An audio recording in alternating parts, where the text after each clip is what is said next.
Mesdames, Messieurs, bonsoir. Sont définitivement neufs à briguer la magistrature suprême après que le Conseil constitutionnel a vidé le contentieux préélectoral vendredi dernier.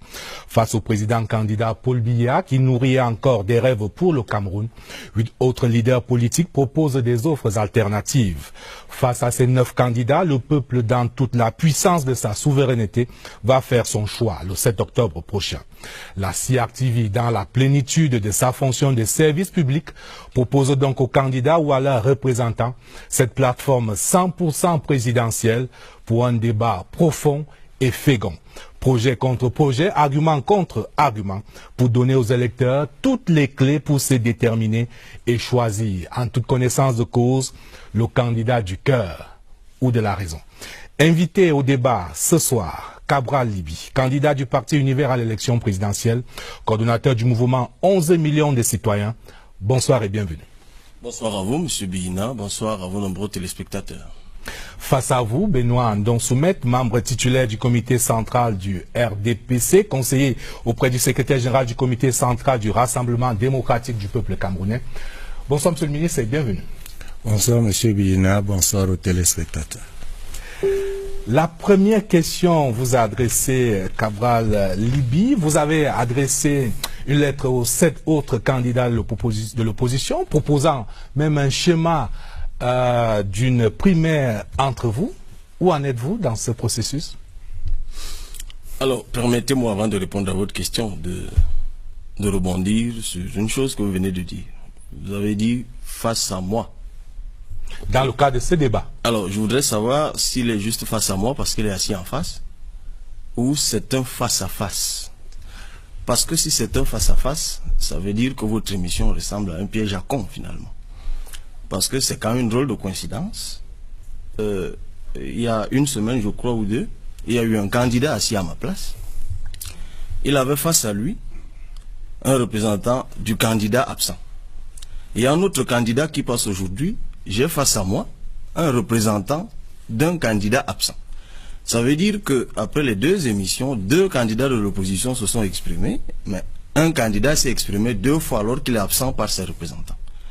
Je considère que si le communiqué du DG de la CRTV que j'ai lu dit que cette émission est 100% présidentielle, je suggère donc, pour que nous continuions en toute sérénité, c'est avec beaucoup de respect que je l'ai en face de moi, que vous m'accordiez d'abord, moi, le candidat, la possibilité de m'exprimer, puisque telle est la ligne de l'émission. Puis par la suite, vous permettrez aux représentants de l'autre candidat de me poser 1 ou 2 questions sur mon programme. Parce que, soit alors, si nous représentons, enfin moi je suis candidat et lui le représente un autre, vous allez donc partitionner le temps de parole, il décline le programme de son candidat, il achève, après je décline le mien ou vice-versa. C'est à vous de voir. Alors Cabral, on s'est entendu dès le départ, c'est un face-à-face sur la forme et sur le fond, sur votre offre politique, et vous permettiez qu'en face, que l'autre offre alternative, ce soir, que les Camerounais puissent se déterminer, que vous nous fassiez vos propositions, et qu'en face, qu'il y ait de la contradiction, ou pourquoi pas, de temps en temps, du consensus, puisqu'il y a des questions d'intérêt national qui donneront peut-être lieu à un consensus. On se comprend très bien. J'ai bien lu le communiqué du DG, professionnalisme et équité. Absolument. Je viens de relever l'inéquité qu'il y a déjà en 2 programmes. C'est-à-dire qu'un candidat s'exprime 2 fois alors que tous les autres, en tout cas tous les 2, ne se sont exprimés qu'une fois. Nous ne sommes pas au début s'il vous plaît, Monsieur Bihina, c'est une chaîne de service public et j'ai vu à la suite de M. Ndonsoumet, le ministre de l'Enseignement supérieur, dont il sait que je suis salarié de l'université et qu'on y prélève la redevance audiovisuelle. Je dis encore que professionnalisme pour professionnalisme, nulle part au monde, on a vu dans une émission de pré-campagne un candidat en face à face avec un représentant de notre candidat durant une émission de 90 minutes. Non, ça n'existe nulle part. Vous ne pouvez pas le dire, Cabral. Je souhaite que nous débattions. Il y a des millions de Camerounais qui nous regardent. Il y a des millions de Camerounais qui nous regardent. Moi, je suis là par respect pour le peuple camerounais pour décliner mon programme. Et Cabral, l'horloge tourne, nous n'avons que 90 minutes. Mais faisons qu'on gagne en temps, M. Bihina. Entendons-nous sur les règles qui décline le premier son programme. Parce que moi, je ne réagirai pas au programme décliné par le représentant d'un candidat et je ne répondrai pas aux questions qui me seront posées, sauf 1 ou 2. J'ai accepté l'exception sur mon programme après que je me sois exprimé. Vous avez la parole. Simple que ça. Vous avez la parole, Cabral Libye, et vous avez la parole, et je souhaite que nous, par respect pour nos millions de téléspectateurs, que nous puissions enfin démarrer cette émission, parce que votre programme, il est riche. J'ai eu le privilège de le lire. Non, vous n'avez pas le droit de vous prononcer sur la richesse d'un programme, M. Bihina. Je suis un citoyen, donc je veux dire que la plateforme, elle est là, elle est donnée, il est donné maintenant de pouvoir s'exprimer, et puis vous avez la parole en premier, et nous sommes dans un débat d'idées, et permettez que nous puissions avancer. J'espère donc qu'on avance selon les règles bien comprises. C'est-à-dire que je vais décliner mon programme face aux Camerounais et en répondant à vos questions, vous, le journaliste professionnel. Mais si je suis dans un échange à bâton rompu, en ping-pong, avec le représentant d'un candidat, excusez-moi, ça veut dire que j'avais mal compris le message. Oh, nous nous sommes longuement exprimés, nous avons longuement échangé. J'accepte que M. Ndonsoumet par soit WhatsApp, contradicteur, par SMS, après. par tous les canaux de communication. Je crois qu'il était bien entendu que nous ferions cette émission en face à face. Mais si vous pouvez déjà répondre à la première question que je vous ai posée, parce que là, ce n'est même pas le ministre Ndonsoumet qui vous pose la question, pour éclairer les Camerounais sur le processus qui mène vers l'élection présidentielle. Excusez-moi encore, je présente encore mes excuses à vos nombreux téléspectateurs. Vous souffrirez qu'aujourd'hui, je sois ici comme candidat à l'élection présidentielle. Oui, vous l'êtes. Et que ce n'est pas un amusement. Et que je ne m'amuse pas. Parce que celui qui a le plus à perdre ici, c'est moi. C'est moi qui suis à la recherche de l'électorat. Donc quand je pose des conditions, vous ne pouvez pas passer vite comme si on était dans un amusement. Sauf à insulter mon intelligence et à estimer que ce que je dis manque de pertinence. Cabral Libye. Donc on s'entend sur les règles, M. Bihina. Et là, je ne m'amuse pas. Cabral Libye. Je vous dis, c'est moi le candidat à l'élection présidentielle. Ou alors je vous propose une passerelle. Je suis venu avec le professeur Nkoumvondo.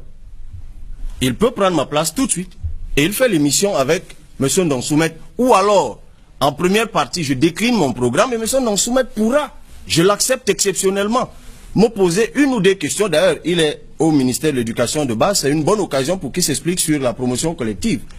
Je suis d'accord, mais on s'entend clairement, M. Bihina. Est-ce que c'est si compliqué? Non, Cabral Libye, ça ne peut pas être le lieu ici, puisque vous et moi, nous avons longuement échangé au téléphone, par WhatsApp, par SMS. Nous nous sommes entendus sur le format de cette émission. Et ce n'est pas le lieu ici de venir refaire le format de l'émission en direct. Et je crois que vous avez toute l'attitude, à travers les questions que je vais vous poser, de décliner ce que vous proposez aux Camerounais. Et le ministre Ndonsoumet pourra réagir parce qu'il était entendu dès le départ qu'il serait votre contradicteur. Je dois donc comprendre que vous n'accédez pas à ma demande, M. Bihina, parce que, sauf à faire de cette émission autre chose que ce que le directeur général de la CRTV a dit, 100% présidentielle, émission entièrement créée pour que les candidats déclinent leur offre les candidats de société. Ou leurs représentants dans un schéma de débat contradictoire, parce que le débat nourrit la démocratie. Monsieur Bihina, il n'est pas écrit représentant dans le communiqué. Vous voulez que je vous le montre? Il s'agit bien des candidats ou de leurs représentants. Je ne refuse pas que vous receviez des représentants de candidats. Je vous dis simplement que moi, en tant que candidat, vous n'avez pas à me mettre sur le même pied d'égalité qu'un représentant de candidat. Dans la distribution du temps de parole, c'est logique, bon sang. Mais nous n'en sommes pas encore là. Qui vous a dit on en est là. Est-ce qu'on s'entend clairement? Parce que si on en était là, vous ne seriez pas en train de tirer de long en large. Mais vous avez la parole le premier. Je vous ai passé la parole le premier. Et nous nous sommes longuement entendus sur le format. Nous nous entendons donc que je finis la première partie de l'émission, puisque vous commencez par moi, et puis vous ferez la deuxième avec M. Cabral. Bon, dans ce cas, M. Bihina, posez cette question. En direct. Vous ne pouvez pas venir redéfinir en direct le format d'une émission, alors que nous avons longuement échangé là-dessus. Alors, je propose que nous ne poursuivons pas cet échange en direct devant les millions de téléspectateurs. Si vous permettez que, à ce moment-ci, nous puissions diffuser une des rubriques de cette émission, le temps que nous nous accordions définitivement. C'est à votre convenance. On va diffuser le match des électeurs que nous devrions diffuser un peu plus tard.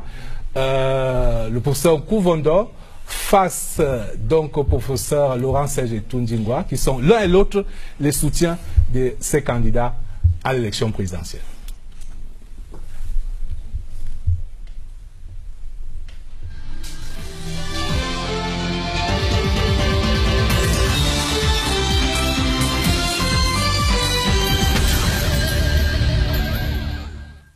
Après avoir réussi avec brio l'examen de sélection de l'ECAM, les 9 candidats désormais en course pour un bail au Palais de l'Unité peaufinent leur projet de société, pierre angulaire de l'opération de charme que constituera la campagne électorale. Les défis de la paix et de la prospérité y auront une place de choix. À titre d'illustration, alors que le projet de société du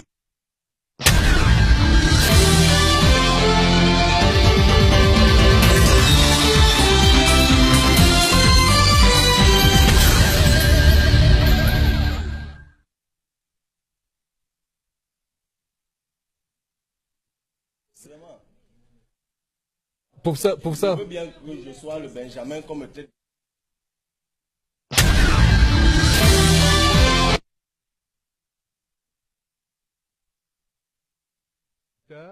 Le professeur Nkumvondo face au professeur Laurent Serge Tundingwa, c'est mon choix.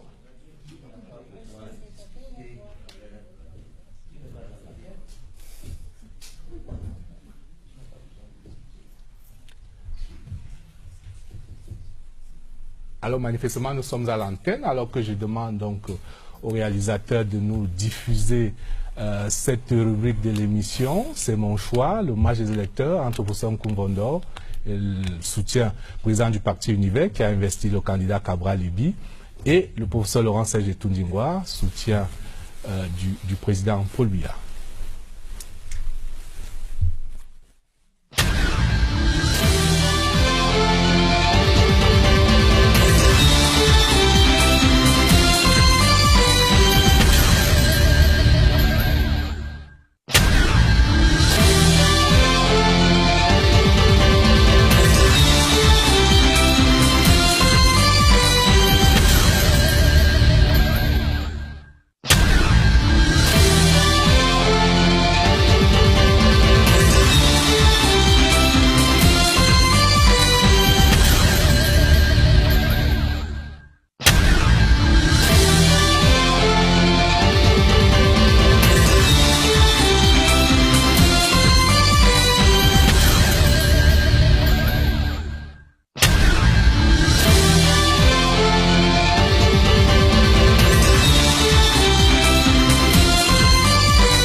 On continue l'émission avant l'émission, on va le dire ici, on va finir par s'accorder. En attendant, donc, je demandais au réalisateur de nous diffuser une des rubriques de cette émission. C'est mon choix, le match des électeurs. Bon, à défaut d'avoir le match des électeurs, on va diffuser donc ce QFD, ce qui fait débat, le temps que nous nous accordions définitivement et que nous puissions poursuivre en toute sérénité, puisque des millions de Camerounais d'ici et de la diaspora nous regardent. Je rappelle que la diaspora, c'est 13 000 électeurs. Au Cameroun, c'est environ 6,5 millions d'électeurs qui devraient se déterminer au terme de cette série de débats que nous faisons. On va donc regarder ce sujet en attendant.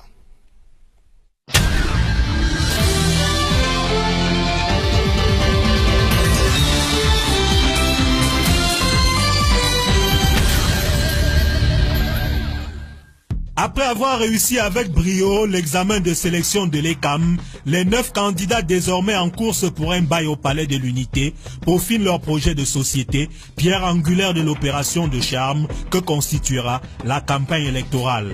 Les défis de la paix et de la prospérité y auront une place de choix. À titre d'illustration, alors que le projet de société du candidat Adamou Damjoya ne sera disponible que la semaine prochaine, 100% présidentiel a eu la primeur de son approche du défi de la paix par le truchement des membres du bureau politique de l'UDC. Jean-Claude Soptieux Captouan, joint au téléphone. Il faudrait qu'on ait suffisamment du courage pour se regarder les uns et les autres, connaître les faiblesses de chacun, reconnaître les forces de chacun et savoir que le point de convergence, c'est la construction de la République. Et lorsqu'il est question de construire la République, chaque Camerounais, chaque citoyen doit apporter sa contribution pour que la paix soit consolidée.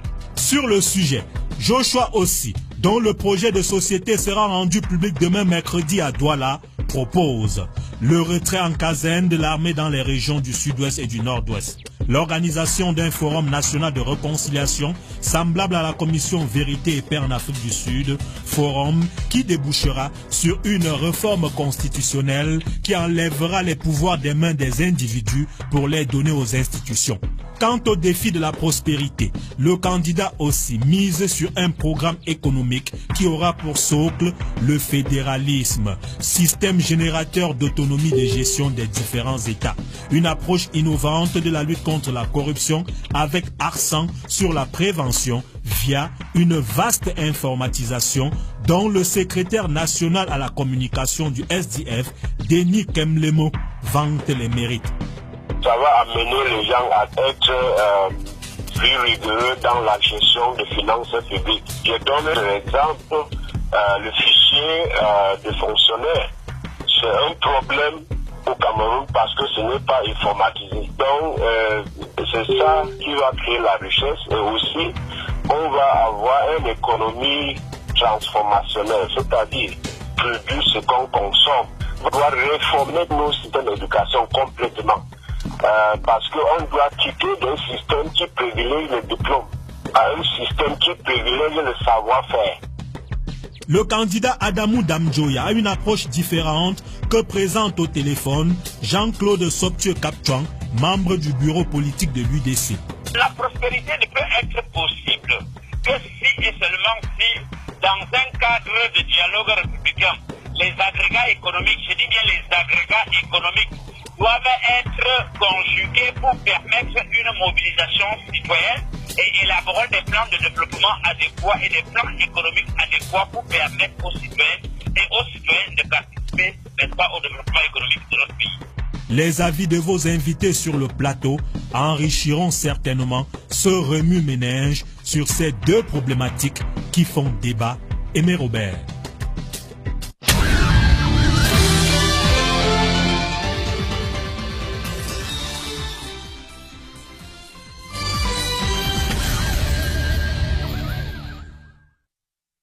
Tant de nous avoir déroulé ce fil rouge de notre débat ce soir. Donc, je posais une question à Cabral Libri en rapport avec le processus de la candidature unique de l'opposition.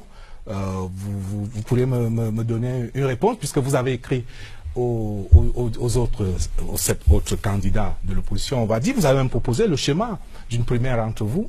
Il y a eu des progrès dans l'intervalle? Absolument. D'abord, je vais faire mes excuses à vos nombreux téléspectateurs pour cet incident.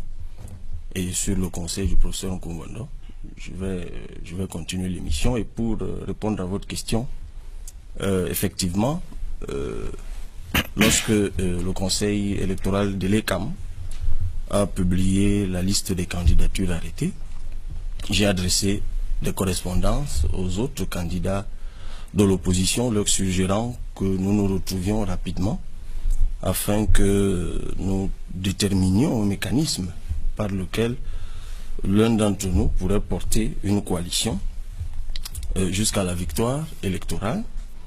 Les correspondances ont été adressées, des échanges ont été entamés et ces échanges sont en cours. Toujours est-il, j'aime souvent à le rappeler, la coalition n'est pas un projet de société non plus. De 92, d'ailleurs, il est souvent dit. Moi, j'étais plus jeune, j'avais 12 ans, qu'en 92, M. John Fundi avait gagné l'élection. Il y avait 13 candidats. Et d'ailleurs, de 92... Il avait gagné selon lui, hein, puisque l'état officiel... Je l'ai souvent entendu. Et même, il est démontré que de 92 à maintenant, les 3 premiers ont souvent engrangé plus de 92% des voix. Ça veut dire qu'en réalité, pluralité de candidatures n'a jamais véritablement entraîné émiettement des suffrages. Donc, le président sortant peut très bien être battu par un des 8 candidats de l'opposition. Et pendant que les échanges sont en cours, chacun des candidats continue à exposer son projet de société, continue à travailler. Nous, au Parti Univers, nous continuons ce que nous savons faire, le travail de proximité, avec nos équipes de terrain, les meetings, les réunions. Nous privilégions véritablement la proximité dans le coin et reculer les villages. On va continuer de suivre ce feuilleton. Alors, une question personnelle que je voulais vous poser, je me suis renseigné sur vous, je me suis laissé dire que vous êtes un amoureux de la lecture. Quelqu'un m'a avancé le chiffre de plus de 1000 ouvrages dans votre bibliothèque. Donc, j'imagine que vous avez lu les leçons du pouvoir de François Hollande. Dans un chapitre de cet ouvrage, François Hollande parlant de la statue d'un candidat à l'élection présidentielle. François Hollande dit, lorsqu'on est candidat à l'élection présidentielle, on doit déjà se mettre dans la peau d'un chef d'État parce que ça peut advenir. Alors, je voulais vous demander, vous y êtes, vous mettez déjà dans cette peau-là, vous y pensez, vous vous projetez. Je crois qu'à moins d'être un candidat fantaisiste, il est difficile de vivre le contraire. Parce que si on est sérieux dans la démarche, c'est un travail préalable. Il y a un travail de fond qu'il faut faire avec ses équipes. Vous inventez le pays en quelque sorte. Le projet de société, c'est cela. Comment nous comptons gouverner un pays? C'est donc un travail de fond. Et puis, vous avez des équipes dans votre suite, dans votre entourage, que vous devez diriger, que vous devez organiser. Donc, il y a déjà évidemment un travail test, si vous voulez, de leadership que vous exercez d'entame. Donc, c'est effectivement un travail prenant, un travail sérieux. Donc, j'ai envie de dire que ce que le président Hollande a dit, de mon point de vue, est une vérité de la palisse, à moins, évidemment, d'être un candidat fantaisiste et ne l'étant pas, je ne saurais vous en dire davantage. C'est que vous n'êtes pas. Alors, Monsieur le ministre Benoît Ndonsoumet, membre titulaire du comité central du RDPC, conseiller auprès du secrétaire général du comité central du Rassemblement démocratique du peuple camerounais, on le voit toute la semaine, le RDPC a rodé sa machine, vous avez réuni les femmes, vous avez réuni les jeunes, et puis toutes vos délégations permanentes sont en mouvement sur le terrain. Je rappelle rapidement les précédents résultats de votre candidat, le président Paul Biya. En 2011, il a fait 77%, en 2004, il a fait 70%, en 97, il a fait 92%, 92, il y a très longtemps, il a fait 39%. Alors, dans votre discours officiel qu'on entend, on l'a encore attendu il y a quelques jours du secrétaire général adjoint, le ministre Grégoire Ona, que le RDPC veut bien gagner. C'est quoi bien gagner pour vous? C'est de faire aussi bien qu'en 2011 ou mieux? C'est quoi bien gagner? C'est bien gagner, ce serait quoi? On gagne lorsqu'on a la majorité des voix. C'est la légalité. C'est l'ordre légal des choses. Si on a la majorité de voix, parmi les 9 candidats, on est le vainqueur. C'est comme ça que ça se passe au Cameroun. Bien gagner renvoie à notre concept. Bien gagner renvoie à la légitimité. Lorsqu'on gagne avec, comme en 2011, avec 77 ou 78, c'est déjà bien gagné. Ça signifie que sur 100 Camerounais, 78 estiment que là, monsieur, non, ce n'est pas vous, c'est plutôt derrière vous là, c'est vous qui devez être notre leader, notre dirigeant.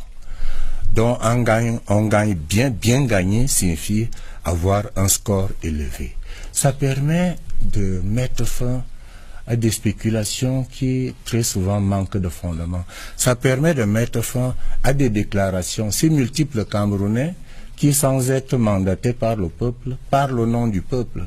Le peuple camerounais pense que le peuple camerounais a dit que, alors que le peuple camerounais n'a mandaté personne. Et vous pouvez voir en 2011, on a éteint l'un des aspects des préoccupations de l'opposition. On disait, le deuxième avait fait si on laisse 10%. Non, si on laisse voter la diaspora, vous verrez que les chiffres seront différents, etc. On a vu les chiffres de nos adversaires à la diaspora. Je ne vous les rappelle pas, vous les connaissez, c'était des chiffres ridicules. Alors on verra encore cette année, il y a environ 13 000 Camerounais qui sont inscrits. Et vous remarquez, s'il vous plaît, qu'à ce jour, on n'a plus jamais parlé de ça. Donc ça sert de bien gagner. Quand on gagne bien, ça met fin à certaines polémiques. Alors justement, en voulant bien gagner dans votre stratégie là-bas, à la permanence du parti, au quartier du Lac, est-ce qu'il y a un candidat à l'opposition, ou deux, ou trois, peut-être.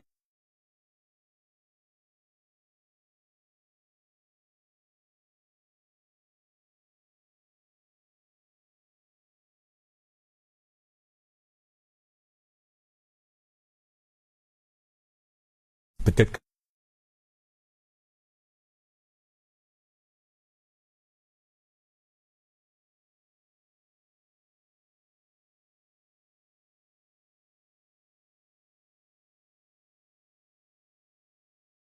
Peut-être.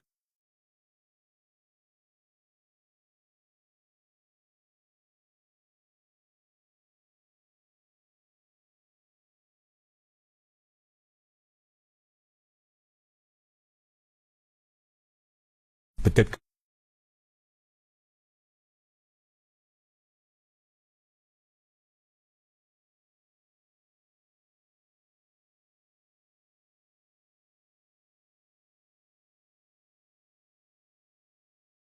Peut-être.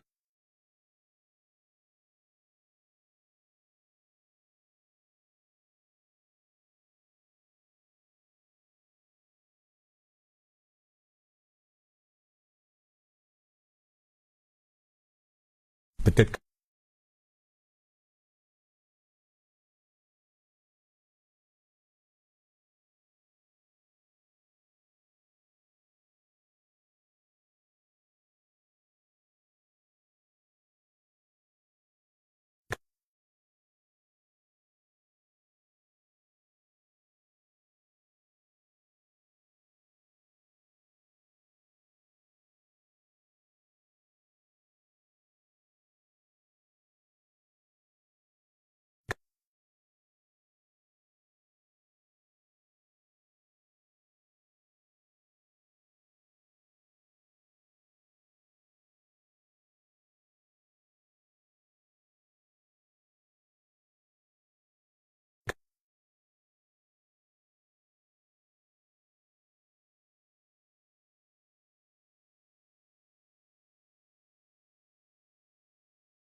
privé d'interlocuteurs et il faut maintenant qu'il y ait de nouveaux interlocuteurs. Et je salue au passage l'initiative qui a été celle du cardinal Toumi. Vous dites qu'on va y revenir. Ça peut être celle d'un prélat ou des chefs traditionnels. Alors, le deuxième point après le dialogue?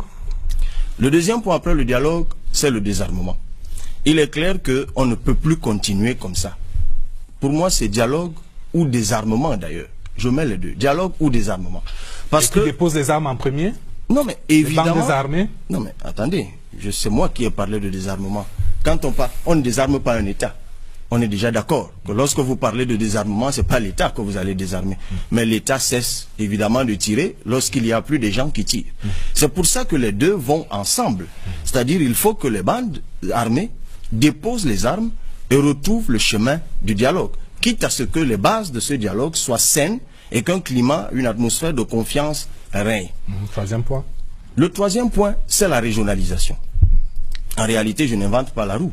Parce que l'esprit de la régionalisation réside déjà dans la Constitution d'il y a, vous pouvez compter le nombre d'années, 1996, tout au moins.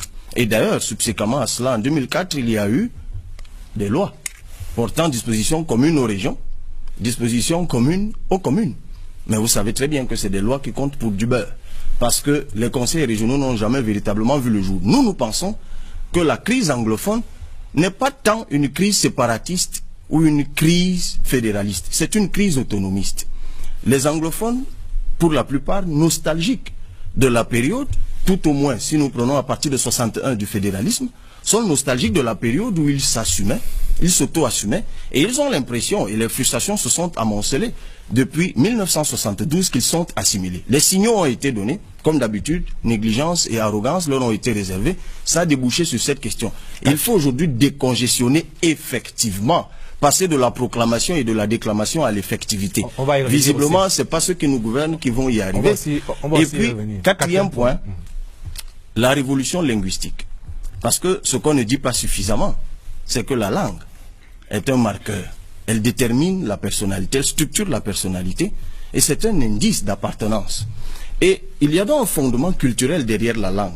Nous devons donc, de notre point de vue, sortir de la captivité francophone, anglophone, en créant la troisième voie, qui est l'émergence des langues nationales, en les enseignant au primaire, au secondaire, et davantage au supérieur. D'ailleurs, sur la question, il y a une amorce. Nous ne partons pas d'un terrain vierge.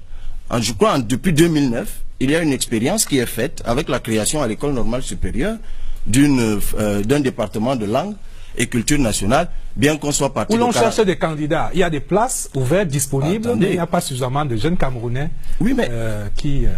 Je n'en suis pas sûr, parce que de toute façon, il n'y a que 3 langues qu'on apprend là-bas, c'est-à-dire le Béti, le Bassa, d'ailleurs, le Wondo, je crois, le Bassa et une autre langue de la région du Centre. On est très loin de 360, en tout cas les 280. Mais même dans ces langues qui sont enregistrées par la Société linguistique internationale, SIL, ou internationale linguistique. Donc, il y a un véritable travail qu'il faut faire de ce côté-là. D'ailleurs, de l'avis même des experts de ces départements, pour rattraper le gap, il faut 8000 enseignants. Donc, ce ne sont pas les 23 là qu'on veut prendre dans le dernier concours qu'on a lancé, qui vont résoudre ce problème. Nous pensons donc que selon les 3 aires linguistiques qu'il y a au Cameroun, il faut créer 3 instituts. Dans ces 3 aires linguistiques, 3 instituts de langue et culture nationale, d'ailleurs qui vont élaborer un guide d'interculturalité qui servira d'encyclopédie de nos cultures et traditions. Merci. Pour nous, ces 4 leviers permettent de sortir, mais alors définitivement, de cette crise. Merci pour ces éclairages. J'étais très attentif à ces explications parce que j'ai lu votre projet de société, les 11 points de votre projet de société. Et le premier point porte sur ce que vous appelez un cadrage étatique qui répond aux attentes des citoyens. J'étais curieux de savoir ce que recouvre ce cadrage étatique. Je dois comprendre que pour vous, c'est une régionalisation effective. C'est ça? Entre autres. Un cadrage étatique qui répond aux attentes du peuple. Il fallait tout lire. Hein, ou alors vous avez sélectionné. Alors, monsieur le ministre, on va y aller. Voilà 4 points dans lesquels, j'imagine, vous vous reconnaissez dans certains de ces points. Mais il y a aussi, de manière latente, beaucoup de critiques sur le fait que le gouvernement ne serait pas allé suffisamment loin dans le dialogue, dans la régionalisation, dans la révolution linguistique. Il y a certainement eu des esquisses selon le candidat. Alors, M. Bina, je vais intervenir sur les 4 points. Mais je voudrais d'abord, je ne vais pas dire corriger, disons, je préfère dire, je veux noter ma différence de perception sur un certain nombre de choses sur lesquelles M. Libye s'est exprimé. D'abord, il a commencé par dire que ce qui se passe dans les régions du nord-ouest et du sud-ouest, c'est les conséquences de l'arrogance du gouvernement. Mais, Monsieur Libye, les faits sont là. Nous pouvons faire des commentaires, mais les faits sont têtus. Vous savez bien, vous avez une bonne culture. Vous savez bien que au départ, il y avait un certain nombre de revendications socio-professionnelles concernant certaines activités. Le gouvernement a pris des mesures, des réponses à ces revendications. Voilà le ministre de l'Enseignement supérieur qui est là, qui a été particulièrement interpellé sur certains points. En cours d'exécution des mesures prises par le gouvernement, les revendications se sont accrues. Le gouvernement n'a pas reculé, il n'est pas resté sur place, il a donné des réponses à ces revendications. Peu de temps après, les revendications se sont encore accrues. Il y a eu 3 niveaux de revendications inattendus dès le départ. Et le gouvernement a toujours réagi. C'est pendant que le gouvernement était en train de répondre à ces demandes socio-professionnelles qu'on se rend compte qu'on est passé de la contestation sociale qui est reconnue dans nos textes de loi à des attaques à la remise en cause de l'ordre social qui est le siège sur lequel reposent toutes les activités d'une république. Donc, je ne pense pas qu'il soit exact de dire qu'il y a eu arrogance. Il n'y a pas eu arrogance, Monsieur Libye. Le gouvernement a fait ce qu'il fallait faire. Mais la vérité, c'est quoi, Monsieur Libye? Et vous devez certainement le savoir, mais vous omettez de le dire. Il y avait un agenda caché. Il y avait un agenda caché qui est venu se greffer sur ces revendications-là. C'est pour ça qu'en dépit de la bonne réaction du gouvernement, le programme s'est poursuivi comme si le gouvernement n'avait rien fait. C'est bien de ça qu'il s'agit. Cette affaire est préparée de longue date. Voilà sur ce point. Sur le dialogue, là-dessus, je félicite la sagesse de M. Libye, qui comprend fort bien qu'on ne peut pas désarmer un État. Je reprends ses propres mots. Ce n'est pas ces mots-là que j'avais à la bouche, mais je préfère reprendre ses propres mots. L'État est de manière permanente et de manière institutionnelle en position d'inégalité juridique par rapport aux particuliers. Et la base doctrinale de cette situation juridique consacrée dans tous les États du monde, c'est parce que l'État est le garant de l'intérêt général. Monsieur Biyina, pendant que vous avez des préoccupations du genre je dois acheter une montre à mon épouse, je dois acheter des chaussures à mon enfant, l'État, lui, il pense au bien-être de tous les Camerounais. C'est pour ça que toutes les constitutions du monde, tous les blocs de l'égalité du monde entier dans tous les États du monde mettent toujours de manière institutionnelle l'État en position d'inégalité juridique par rapport aux autres citoyens, parce qu'il est le garant de l'intérêt général. Et dans cette garantie de l'intérêt général, on ne peut pas garantir l'intérêt général si on est désarmé. C'est pour ça que l'État a le monopole de la violence légale. Et le bras armé de la violence légale, c'est les forces de l'ordre, c'est les forces de sécurité. Lorsqu'on viole la légalité républicaine, on s'expose à la violence légale. C'est pour ça que ceux qui parlent de cette conférence sur le dialogue, je suis tout à fait d'accord avec eux. Alors, puisque vous... Mais alors, s'il vous plaît, mais alors, comment font-ils? Ou bien c'est des menées populistes? Peut-on prétendre que l'État dépose les armes en premier? C'est inenvisageable. Est-ce des illuminés, ou bien ils font exprès, ou bien c'est du populisme. Alors, puisque vous êtes tous les deux d'accord sur le monopole de la violence physique légitime de l'État, parlant du dialogue, le dialogue, il a connu plusieurs séquences. Vous éviterez par la suite de me faire dire des choses. Puisque ce dialogue a eu plusieurs séquences, j'imagine que du point de vue du gouvernement, le dialogue est continu, mais il y a comme une demande d'une forme de dialogue aujourd'hui. Il y a eu certainement une séquence, des temporalités dans ce dialogue, avec des ministres qui sont rendus là-bas, tenant entre guillemets le conseil du cabinet, puisque c'était de fortes délégations ministérielles. Il y a eu la commission Moussongué, il y a même, je suis en mesure de le dire, des échanges informels, parfois, entre les différents partis, à des niveaux très élevés. Donc le contact n'a jamais été totalement rompu. Mais n'empêche qu'aujourd'hui, il y a une demande insistante de la part d'un certain nombre d'acteurs, notamment dans le cardinal Toumi, qui est accompagné par un certain nombre d'acteurs de cette conférence générale anglophone, qui serait la troisième. Il y avait une première date qui manifestement n'arrangeait pas tout le monde. Il y a une deuxième date maintenant, le 21 et le 22 novembre. Le gouvernement dit 8 mai à cette conférence générale anglophone. Mais oui, le gouvernement, le porte-parole du gouvernement, le ministre de la Communication a été clair là-dessus. Toute initiative est bonne à prendre, mais il faut faire attention au préalable. Je me suis déjà exprimé sur le premier point, à savoir que l'armée dépose d'abord les armes.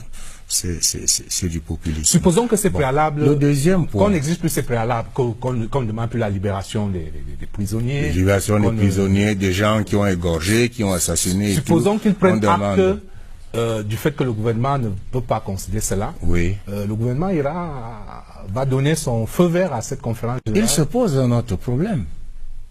C'est qui l'interlocuteur en face?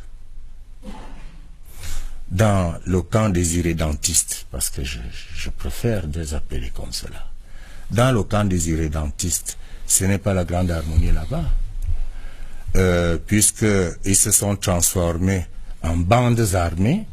On n'identifie plus une lutte idéologique, on n'identifie plus un objectif d'une action.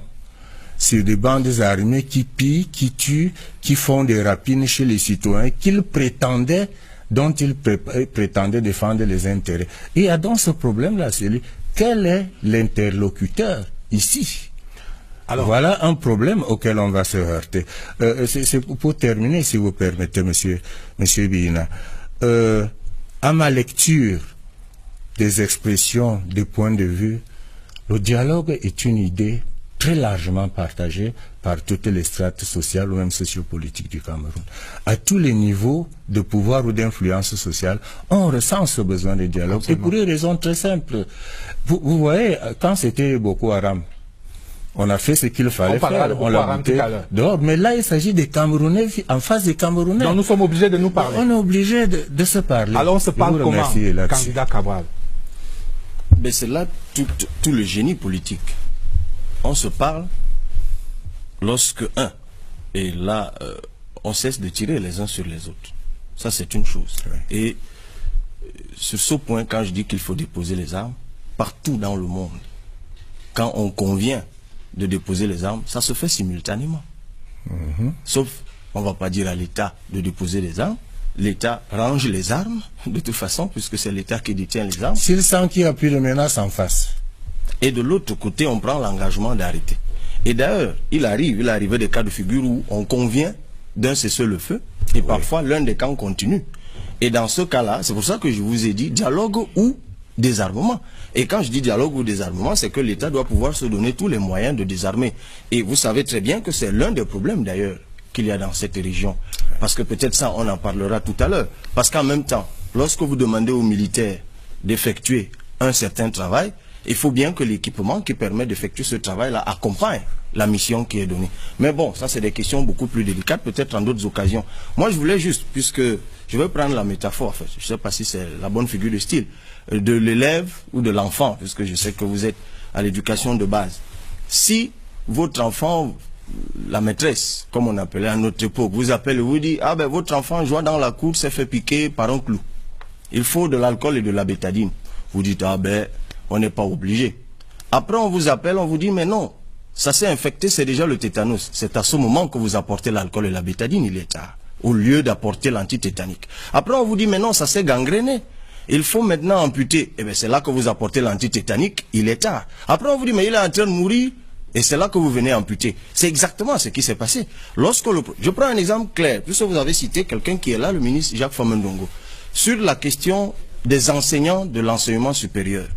2 ans au moins avant l'éclatement de la crise, en novembre 2016, des commissions interministérielles se tenaient, les résolutions avaient été adoptées, et ces résolutions avaient été validées à l'enseignement supérieur dont je parle parce que je maîtrise mieux que d'autres peut-être départements celui-là, mais encore qu'aujourd'hui, j'ai fait l'effort de maîtriser ce qui se passe partout.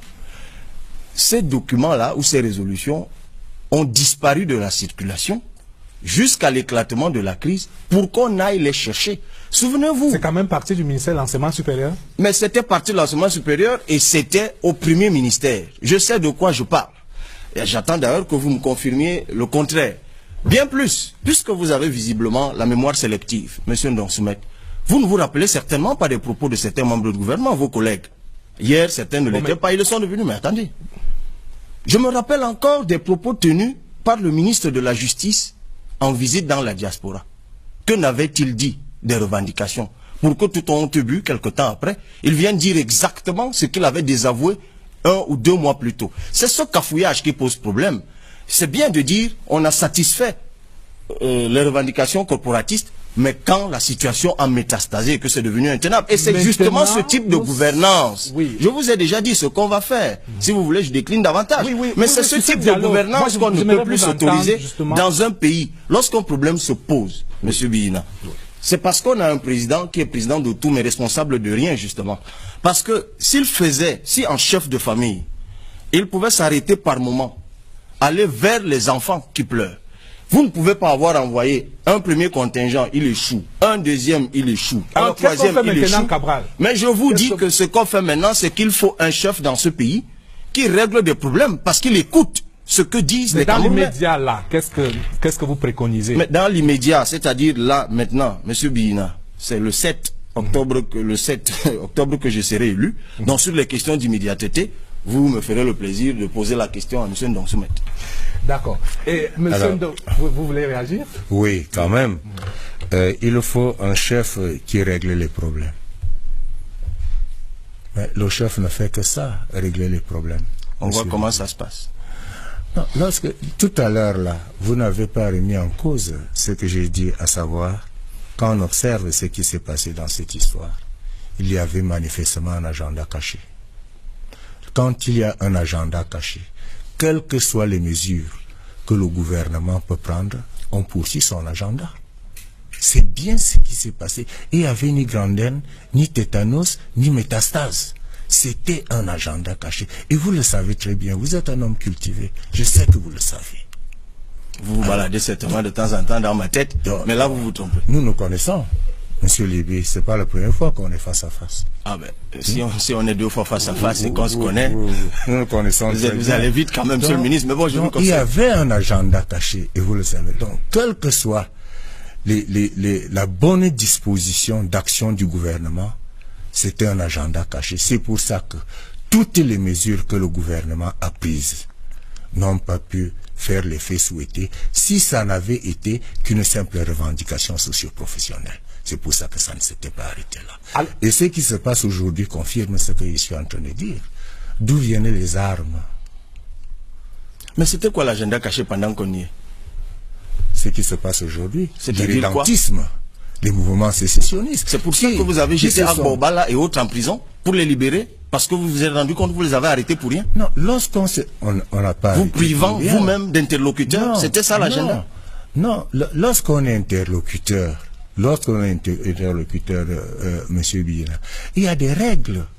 Là où nous sommes assis là, il y a des règles. Nous communiquons selon certaines bases. C'est pour ça tout à l'heure j'ai failli vous reprocher de vouloir changer les règles du jeu en cours de...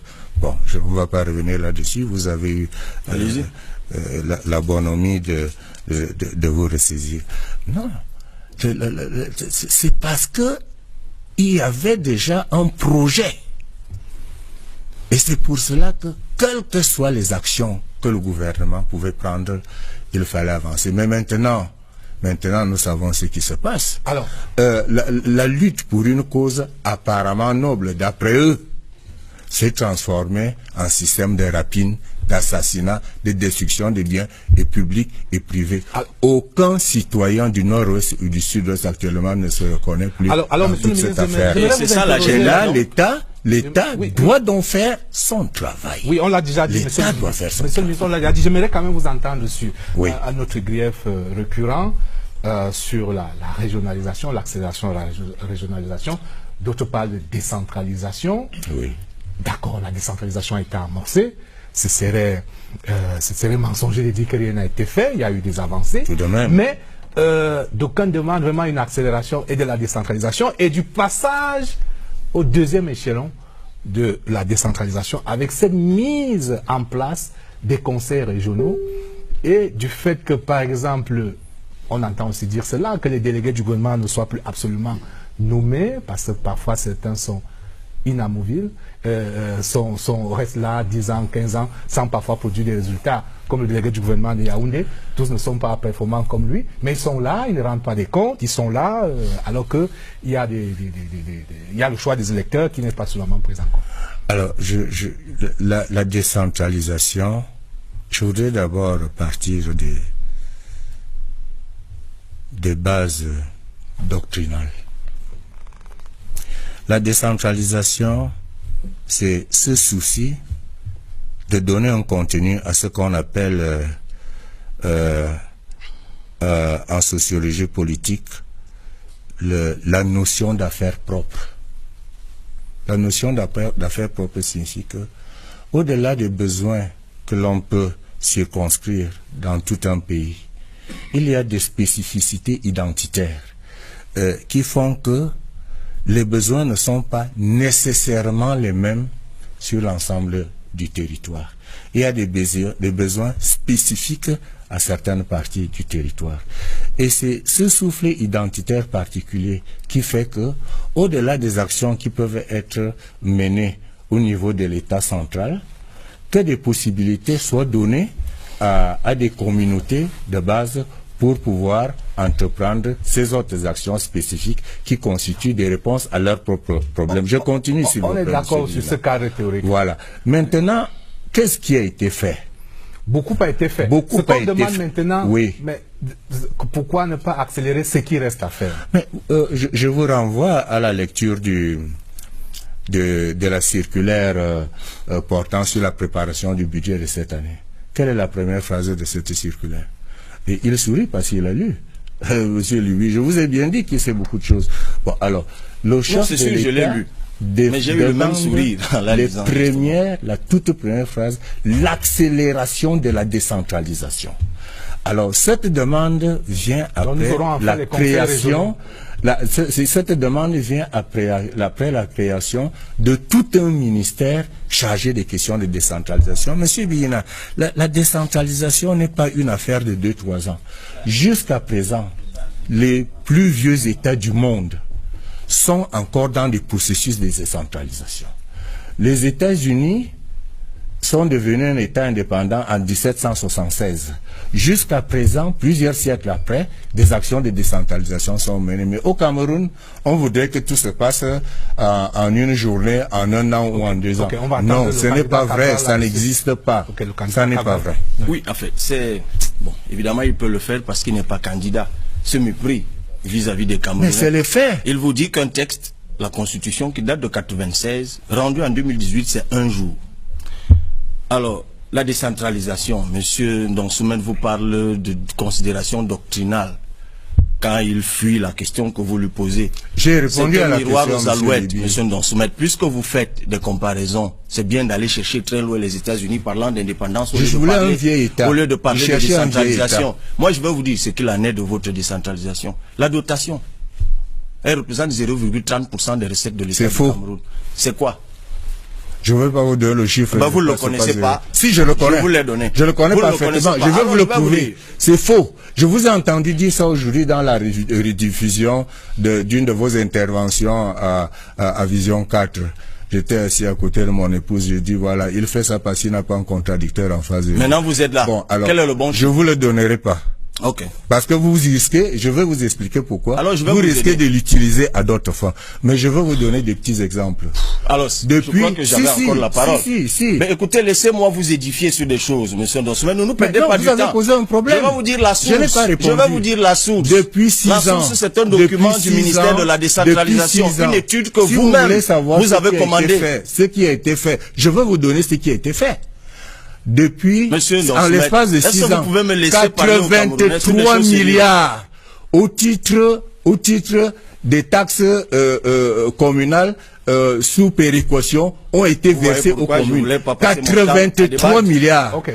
Et ce n'est pas tout. 25 milliards sont versés chaque année aux communes pour la... Non, mais parce qu'il dit que rien n'a été fait. Je suis en train de lui donner des chiffres. Il paraît qu'il aime les statistiques. Il n'est pas le seul. Je lui en donnerai. Hein, d'accord, on l'écoute et puis vous allez réagir. Oui. Non, en fait, je me suis tué non pas parce que ce qu'il disait manquait d'intérêt. En fait, il doit avoir un intérêt à le dire. C'est parce qu'on ne peut pas parler tous les deux au même moment, par respect pour l'aîné qu'il est. Vous vouliez des réponses, je voulais vous les donner. Monsieur le ministre, vous le laissez parler. Tout à fait. Non, moi je suis heureux que vous donniez des chiffres, sauf celui qu'il faut donner. Donc vous me donnez des chiffres, mais vous refusez de donner celui que vous ne connaissez pas. Je vous dis encore. Je le connais. Je vous dis encore, il n'y a pas une honte à ne pas savoir, monsieur le ministre. Je le sais. Vous allez chercher le document. Bon, monsieur le ministre, laissez-le. Je voulais simplement vous dire, moi ce que je voulais ajouter, en toute cordialité, c'est que puisque vous aimez les comparaisons, allez chercher quel est le pourcentage de la dotation en Côte d'Ivoire, pays à développement comparable. C'est 7%. Au Rwanda, c'est 11%. Au Ghana, c'est 10%. C'est des pays, je prends des pays de développement comparables, je ne veux pas aller chercher plus loin. Et ça, c'est des pays qui sont entrés dans la décentralisation longtemps après le Cameroun. Donc, vous pouvez toujours essayer de justifier votre médiocrité en disant les États-Unis étaient indépendants avant toute notre naissance à nous tous. Je pense que si les Camerounais, là où ils sont, la crise anglophone, elle nous accable tous. Et je vous dis que l'une des causes, c'est l'hypertrophie de l'État central. Alors, qu'est-ce que ça coûte d'appliquer une constitution depuis 1996? Qu'est-ce que ça coûte d'appliquer des lois qui ont été votées depuis 2004? Ça ne coûte rien. Mais vous refusez de le faire.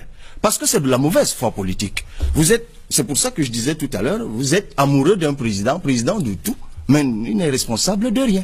Alors, messieurs... Vous m'avez promis de me laisser répondre. Oui, vous allez répondre, Nous sommes encore là pour au moins 1 heure. Alors, je voudrais simplement enrichir le débat avec d'autres contributions, puisque la campagne électorale, c'est également un marché des idées. Je voudrais vous citer 2 compatriotes qui se sont exprimés sur cette problématique, notamment le professeur Ondoa Biwole, qui a écrit une lettre ouverte aux candidats, où elle pose un certain nombre de problèmes, notamment un des points, c'est la décentralisation. Alors pour elle, la décentralisation n'est pas seulement le transfert des crédits aux maires, il faut avoir un véritable objectif de gouvernance locale, sinon les problèmes décrits au niveau central vont se retrouver au niveau local. C'est ce que dit le professeur Viviane Ondoa Biwole dans cette lettre écrite aux candidats.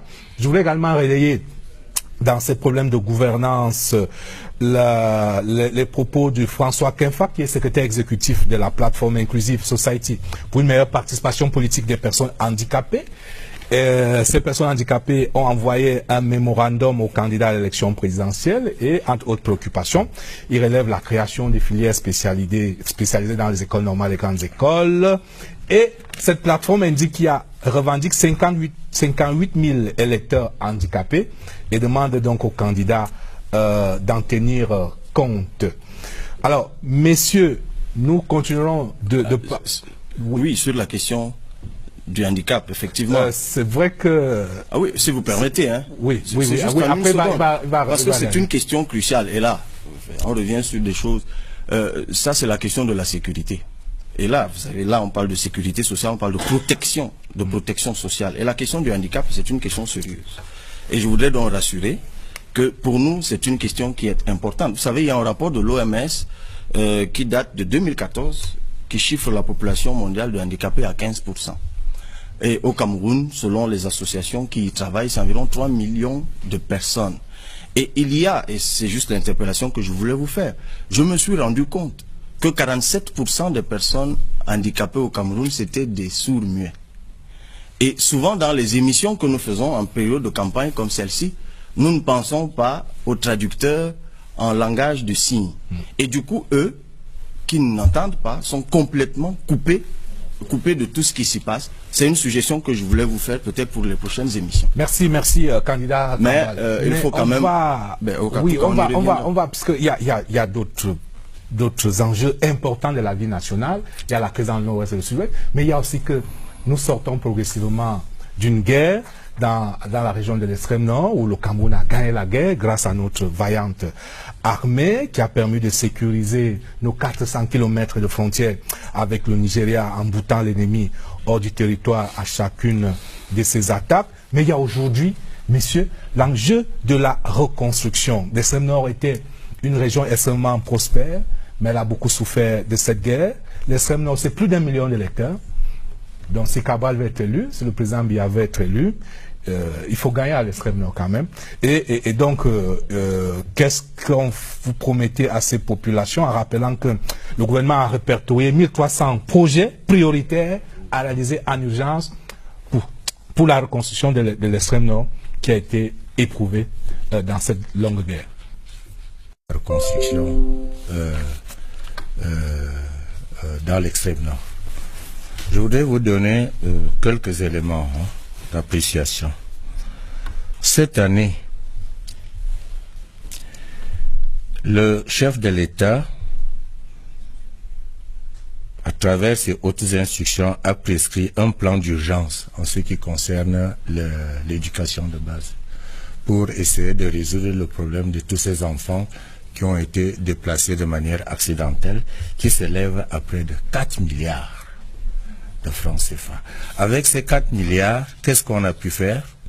On a construit 208 salles de classe, 87 blocs latrines et 56 forages. On a fabriqué 6240 tables bancs, 208 bureaux de maîtres. On a octroyé des paquets minimums, des primes spéciales de motivation aux enseignants. On a payé des frais d'examen pour les élèves déplacés. Ça, c'est sur le plan de l'éducation de base.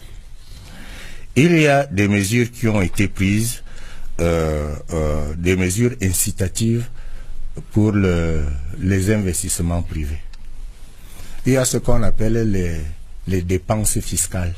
Mais en réalité, dépenses fiscales ici, c'est une manière de dire que lorsque l'État renonce à certaines recettes fiscales, c'est ça qu'on appelle les dépenses fiscales.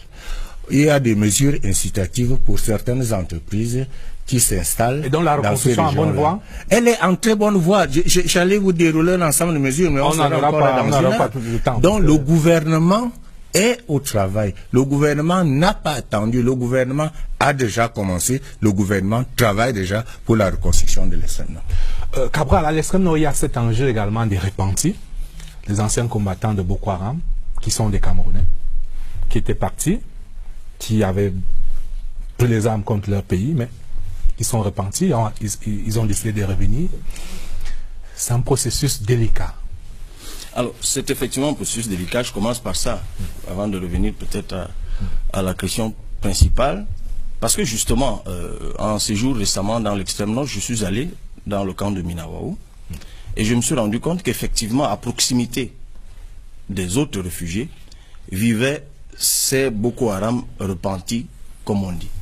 Et je peux vous dire que c'est une situation qui est quelque peu délicate là-bas, parce que les populations tout autour vivent dans un état psychologique frileux en permanence. C'est un problème réel. Mais bon, le juriste que je suis dans une autre vie, c'est que l'aveu est une circonstance atténuante. Mais il faut un suivi de ces personnes repenties, un suivi psychologique, ce à quoi je m'engage d'ailleurs. Parce que c'est des personnes qui ont vécu dans des environnements psychologiquement polluants et on n'est pas sûr qu'en les réintégrant brutalement dans la société, en fait tout de suite, tout de go dans la société, que nous ne courions pas d'autres risques. Et puisque je parle d'encadrement psychologique, moi je pense à ces militaires qui ont été, et c'est le lieu encore de les féliciter pour leur bravoure, le travail qui a été fait dans l'extrême nord, le travail de contention de Boko Haram. Et il y a aujourd'hui que beaucoup de militaires qui y étaient reviennent, et pour ceux d'entre vous qui nous regardent et qui se sont intéressés à la question, qui en ont croisé quelques-uns, ils se rendent bien compte qu'il se pose un problème de suivi psychologique des militaires qui y étaient. Parce que, vous savez, il y a eu... Moi, j'aime pas beaucoup aborder les questions de l'armée. À la direction du pays, on saura comment faire ces choses-là. Mais il y a des règles en la matière. Vous savez, sur un théâtre de guerre, le temps de relève, c'est 3 mois. Et lorsque vous ne respectez pas le temps de relève de 3 mois, alors lorsqu'on a été sous le feu de l'ennemi, sous le soleil accablant, comme c'est le cas à l'extrême nord, quand on sort de là 8 mois, 1 an après, on est psychologiquement instable. Et il faut nécessairement un suivi de cela. Et puisque vous parlez de reconstruction de l'extrême nord, autant j'ai envie de dérouler très vite des choses, peut-être qui ne sont pas écrites chez moi, mais qui sont peut-être plus pensées. J'ai envie de dire qu'il ne faut pas y aller avec beaucoup de légèreté. Parce que même si on évoque aujourd'hui la question, la victoire, c'est-à-dire la contention, c'est le terme que je préfère employer, il faut savoir que si vous allez ce soir à l'hôpital de Mora, vous allez découvrir des choses. Ceux qui vous écoutent à Gansé, à Goudouzou, à Blangwa et autres, qui continuent à vivre dans une situation, savent très bien que c'est toujours très délicat. Ça, je vous envoie là, j'y étais récemment dans la zone de Guidère, en passant par... En fait, vous allez vous rendre compte que c'est toujours très délicat. Et il y a des choses qui sont même plus compliquées ou plus complexes. C'est qu'il y a beaucoup de terrains de guerre, certes, Boko Haram n'y est plus, mais il y a des mines. Et même, il y a des sous-munitions, comme on dit, c'est-à-dire des balles et autres qui sont restées. Il y a un travail de déminage qu'il faut opérer. Parce qu'il y a un travail donc socio-économique à faire. La reconstruction. Par exemple, nous, on prévoit la reconstruction, évidemment, par l'agriculture. L'extrême nord, par exemple, c'est scientifiquement établi que par l'ensoleillement, la qualité du sable, par exemple, la reproduction des poissons, elle est très rapide. Des lacs artificiels, là-bas, sortiraient les gens de la pauvreté avec des usines autour. Ça, c'est un autre débat, mais il y a un train de mesures qu'il faut prendre. Et parfois, j'ai l'impression que, enfin, je m'adresse aux Camerounais en leur disant, il est peut-être temps de confier ce type de charge à des personnes plus soucieuses de l'humain. Il y a déjà, puisque vous parlez de lac artificiel, il y a la digue de Maga, dont le poisson est extrêmement délicieux. Je sais de quoi je parle. Monsieur Bina, oui. Je viens de vous donner des faits. Pendant que Monsieur Liby est dans la spéculation, parce qu'il aime bien ce jeu-là, moi j'attends, puisqu'on continue, qu'il me dise souvent de quelle manière il va mettre en œuvre ces solutions. Pendant qu'il fait la spéculation, moi je vous dis ce que le gouvernement fait déjà. Et toutes ces questions qu'il soulève, c'est des situations inhérentes à toute guerre, la sale guerre. Tout ce qui est guerre véhicule toutes ces situations qu'il évoque. Et le gouvernement est déjà au travail. Donc pendant que vous spéculez à ce que vous ferez éventuellement, moi je vous donne des situations, je vous dis que le gouvernement est déjà sur le terrain et fait déjà ce travail. Bien, monsieur, on va poursuivre le débat dans un instant en évoquant notamment les problématiques économiques, puisqu'on a parlé de l'enjeu de la paix, l'enjeu de la sécurité, mais également l'enjeu de la prospérité. Mais je propose d'abord de vivre le match des électeurs entre deux grands soutiens des deux candidats, le candidat Cabral Liby, avec son grand soutien, le président du parti Univers, le professeur Nkoum Vondo, et en face, un autre professeur, le professeur Laurent Serge Toundingwa, soutien du candidat RDPC. C'est dans la rubrique « C'est mon choix », le match des électeurs.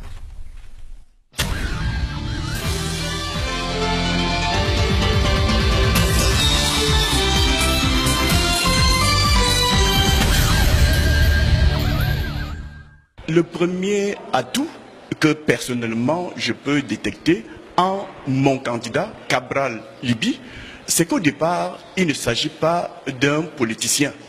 Même si, avec cette élection présidentielle, il devient incontestablement un homme politique. Cabral Liby, nous sommes allés le chercher dans la société civile. Souvenons-nous qu'il est fondateur et militant d'un mouvement citoyen, 11 millions de citoyens.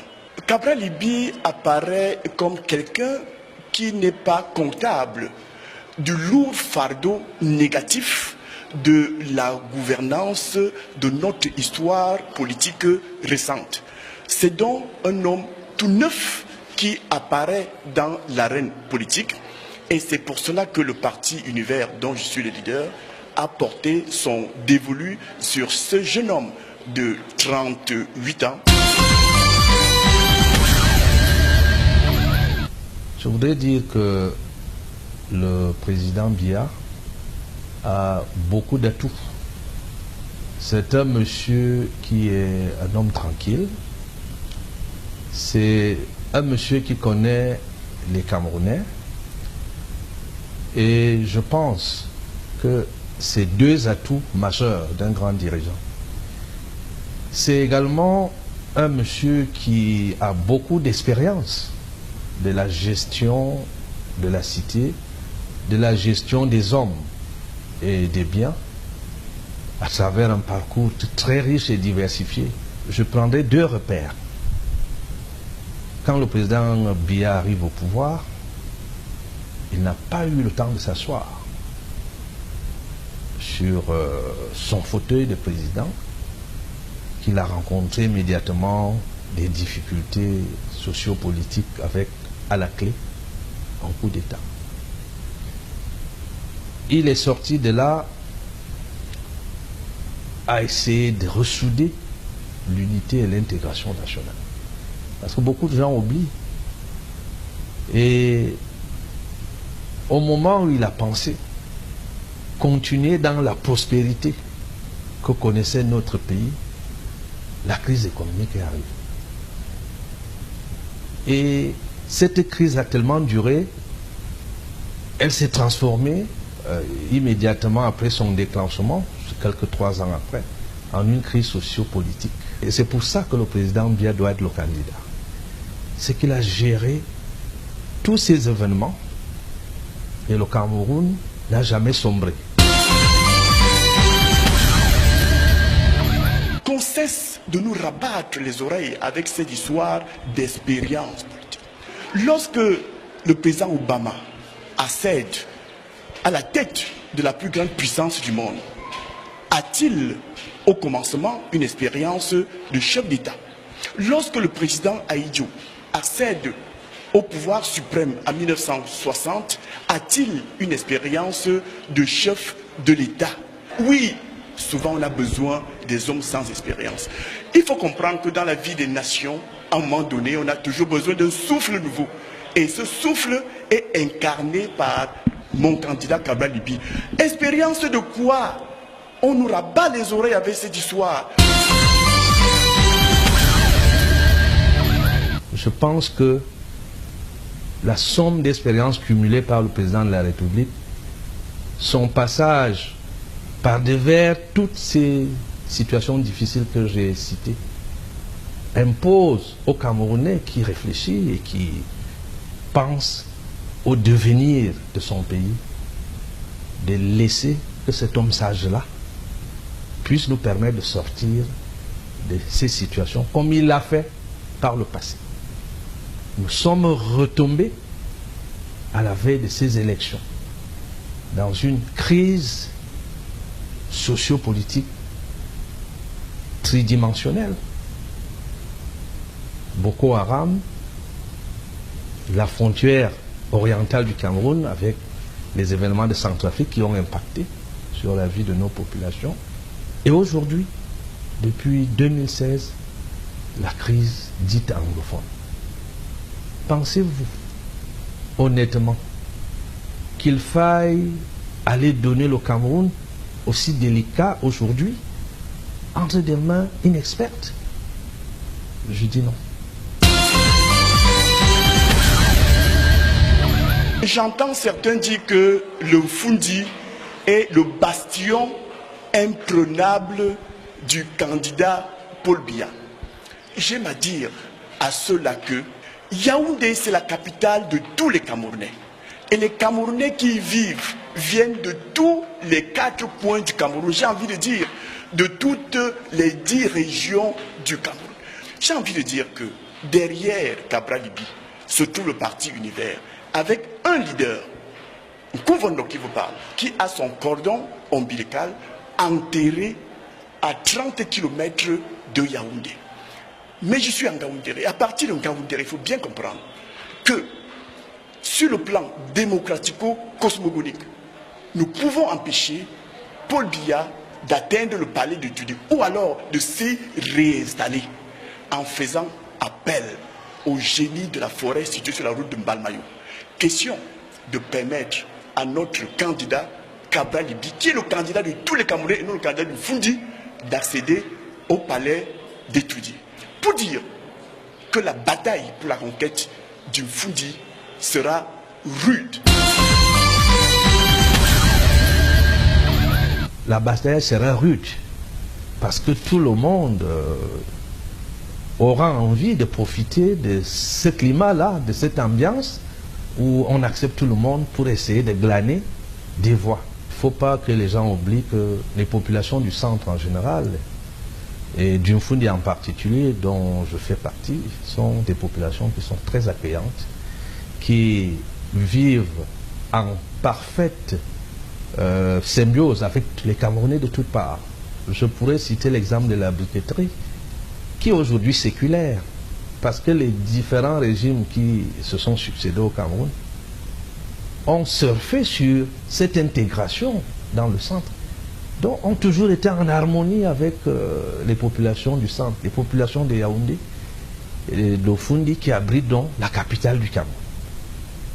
C'est la raison pour laquelle le président de la République, qui est un promoteur de ces idées de paix, d'intégration nationale, de vivre ensemble, de symbiose entre Camerounais, est aimé par ces populations. Bon, si d'autres candidats, d'autres Camerounais de lui discutent, c'est bien, on est en démocratie, mais le centre et le Fundi, bien qu'étant aussi cosmopolite, reste fidèle à l'homme qui incarne le mieux ces idéaux de paix, d'intégration et de vivre ensemble pour l'instant au Cameroun.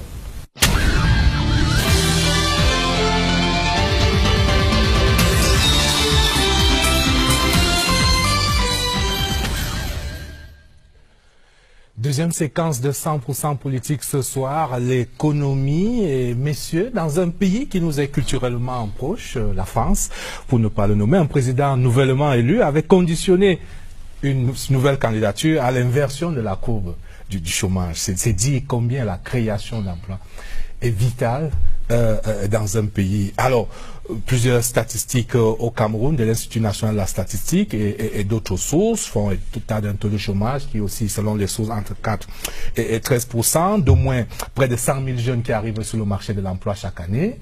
Et pour l'année dernière, le gouvernement camerounais a créé 398 000 emplois, l'année d'avant 318 000 emplois.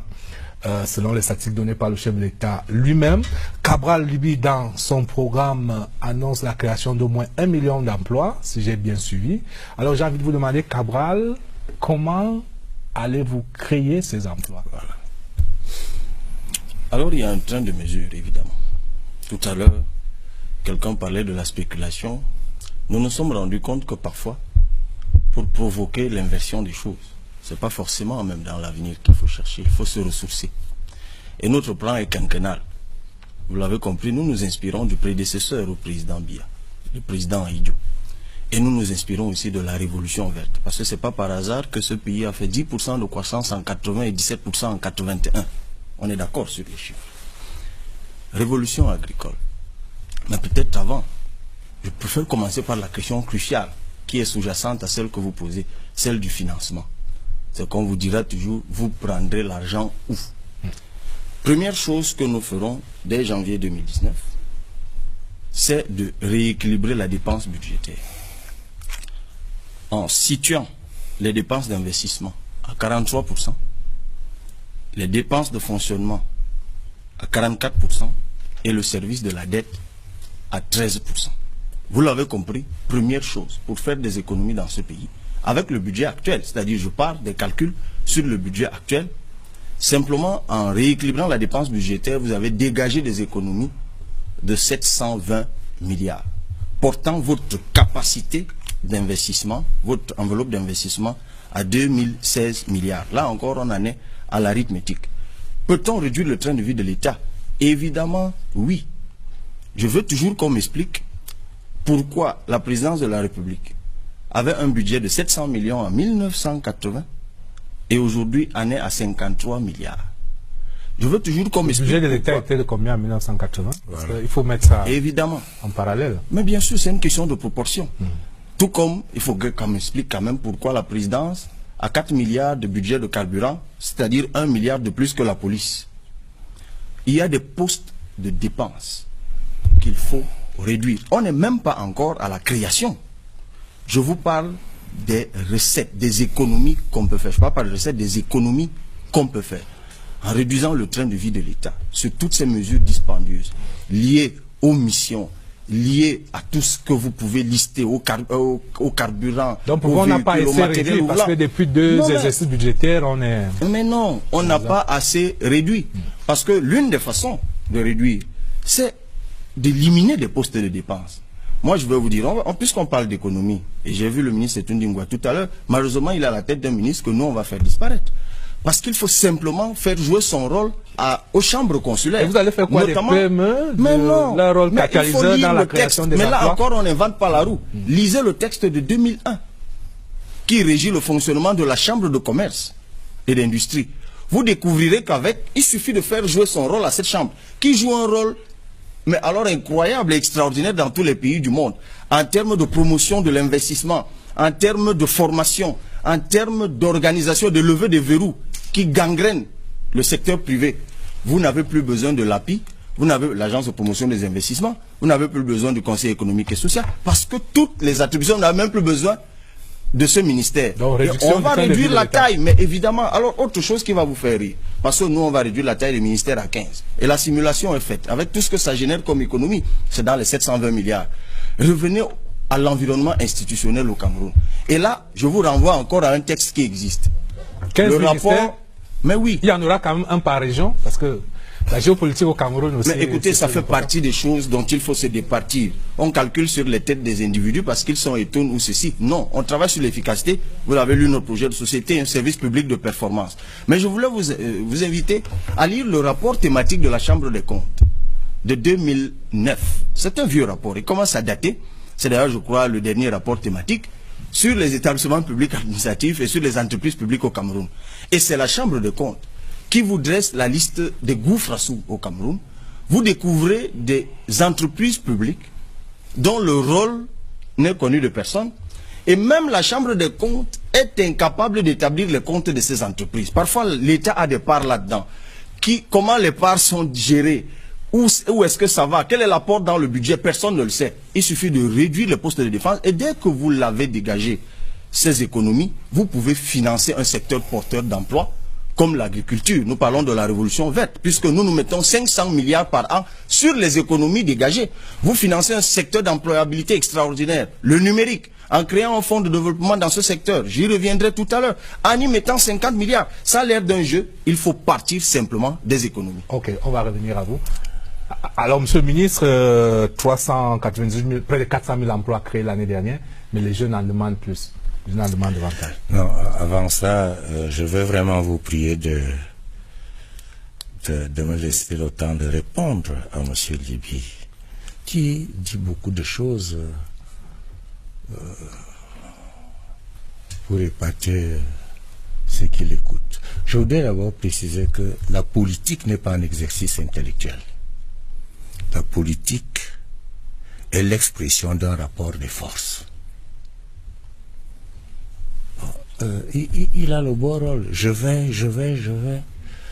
prélever ici, je vais mettre là-bas. Mais qu'est-ce que vous allez faire du fonctionnement de l'État?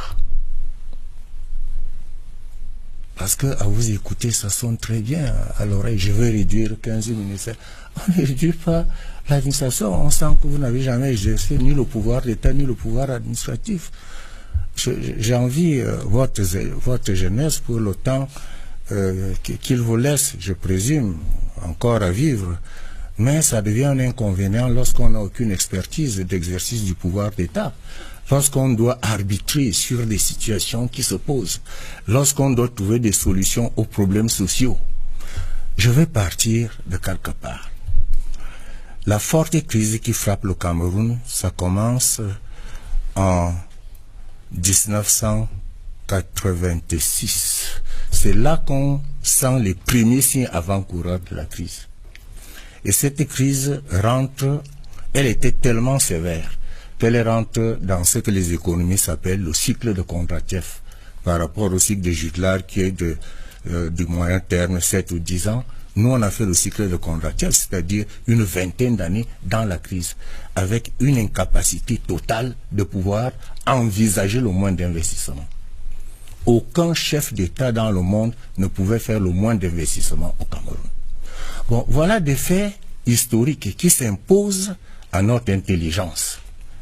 C'est-à-dire des situations où, quelle que soit votre capacité d'action, quelle que soit votre puissance à imaginer des solutions, vous ne pouvez rien faire.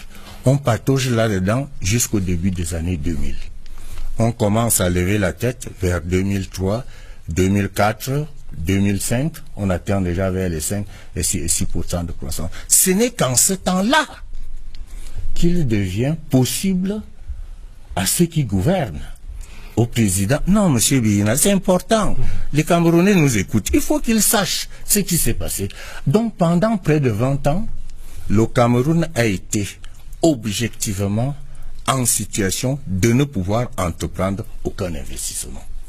Parce que plongé dans une crise sévère qui n'est pas le fait des gouvernants.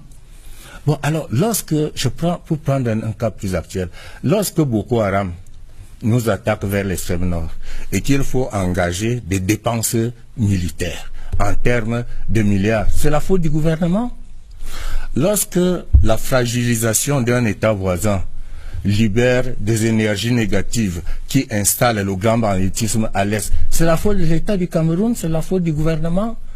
Lorsque cette crise du nord-ouest et du sud-ouest se déclenche sur la base d'un agenda caché, c'est de la faute du gouvernement. J'ai démontré tout à l'heure que malgré toutes les mesures prises par le gouvernement, c'était un agenda caché. Donc il y a des situations qui s'imposent aux gouvernants d'un pays en un moment donné où qui participent des causes exogènes et auxquelles les gouvernants doivent faire face. Donc, je veux prendre 50 millions et tout ça, c'est le vieux de l'esprit. Et je crois que les Camerounais ne sont plus naïfs. Parce qu'il y a eu un candidat comme ça, je vous en prie, monsieur Biyina, il y a eu un candidat comme ça en 1992 qui a failli berner tous les Camerounais parce que, profitant d'une culture politique encore embryonnaire, il déclarait que il va mettre le kilo du cacao à 10 000 francs, il va supprimer les impôts. Monsieur Biyina, comment on peut gérer un État si on supprime les impôts? Alors je voudrais que monsieur Libi comprenne qu'au sortir d'ici, les Camerounais ne sont plus dupes. Si vous continuez à leur raconter des histoires, c'est seulement qu'il est tard. C'est les tomates qui allaient vous accueillir là. Les Camerounais ont cultivé, ils comprennent déjà comment fonctionne un pays. Alors, 50 milliards par-ci, 50 milliards, ça n'existe pas. C'est du vent, vous racontez des histoires. C'est entendu, monsieur le... C'est pas vrai. C'est entendu, monsieur le ministre. Un détail important. Justement, je voudrais démontrer aux Camerounais que ce monsieur racontait des histoires. Avec tout le respect que je lui dois. Je l'ai entendu dire à Canal 2 qu'il va offrir des services de soins dans tous les hôpitaux du Cameroun gratuitement. Alors permettez-moi, monsieur Biyina, de poser une question à monsieur Libi. Donnez-moi le nom d'un seul pays dans le monde où l'on soigne toute la population gratuitement. Un seul nom, et on parlera du reste. Le nom d'un pays, pas autre chose. Monsieur Biyina, je dois répondre. Le nom d'un pays. Si vous voulez, vous pouvez répondre. Alors, Il ne m'a pas donné le nom. Comme je respecte les aînés, je ne veux pas attribuer de pathologie à M. Ndonso. Il n'a pas donné notamment de pathologie le nom d'un pays. De pathologie auditive. Monsieur Libi n'a pas donné le nom d'un pays. Arrêtez de divaguer. Je prends donc les Camerounais à témoin. Je prends donc tous les Camerounais à témoin que vous passez autant à leur raconter des histoires. Voici un exemple. Vous n'avez pas pu donner un seul nom d'un pays où on soigne toute la population gratuitement. Ça n'existe pas. Il en est donc ainsi de tout ce que vous racontez depuis. Je veux faire. C'est pas possible. Vous permettez à Cabral de passer un mot? Bien sûr. D'abord, il y a des pays. Je voulais le dire. Il y a des pays où on baisse les impôts. Et dans le cas du Cameroun, c'est impérieux. Parce que le secteur privé est asphyxié. Monsieur Ndonso. C'est d'ailleurs pour ça que je dis que je vais baisser l'impôt sur les sociétés de 2 points. Et je le ferai, monsieur Ndonsumet. C'est 340 milliards. Le calcul est fait. Le calcul est... Oh là là, c'est très compliqué. Bon. Le calcul est fait. Maintenant, si vous m'aviez vraiment suivi... Je vous ai suivi. Et sinon, c'est en toute cordialité que je vous conseille des soins au niveau des oreilles. Parce que vous auriez certainement entendu, monsieur Ndonsumet, qu'il y a une cotisation obligatoire par palier qui commence à 1000 francs par mois, selon qu'on est salarié ou travailleur indépendant. Ça aussi, je l'ai dit. J'ai même utilisé le système de prépaid. Et je vous le redis donc encore. Les 700 milliards de soins de santé qu'il faut pour couvrir cette caisse d'assurance santé seront remplis dès le 1er janvier 2019. Je le ferai simplement avec le fisc, la redirection des impôts. Et à Canal 2, j'avais dit très exactement quels étaient les impôts sur lesquels les prélèvements allaient être faits. Alors, réécoutez l'émission, c'est sur YouTube. Alors, messieurs, on vous retrouve tout à l'heure. Un détail. Monsieur le ministre, non, donnez-lui, il va encore inventer d'autres détails. Non, cette fois, vous avez suivi. Non, monsieur le ministre, un détail va appeler notre détail. Permettez que nous migrions vers nos plateformes numériques pour notre rubrique Followers. Un entracte et on retrouve notre rubrique Followers.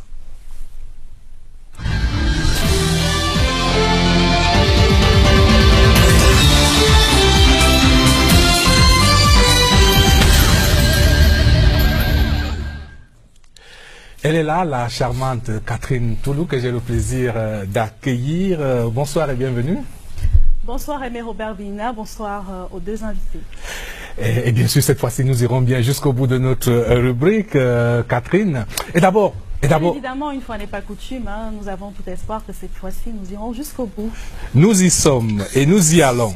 Et d'abord, une question personnelle, Catherine Toulou, en suivant ces débats, en suivant d'autres débats, en scrutant les programmes dans cette phase de pré-campagne, vous êtes d'abord une citoyenne avant d'être journaliste. Vous êtes déjà déterminée sur votre vote du 7 octobre?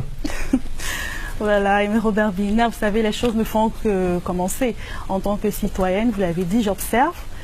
J'observe, il y a beaucoup d'effervescence chez les candidats. Certains ont même déjà présenté leurs projets de société qui sont flatteurs. Je laisse le temps de me déterminer avant le 7 octobre. Et comme vous le savez, le vote est strictement secret.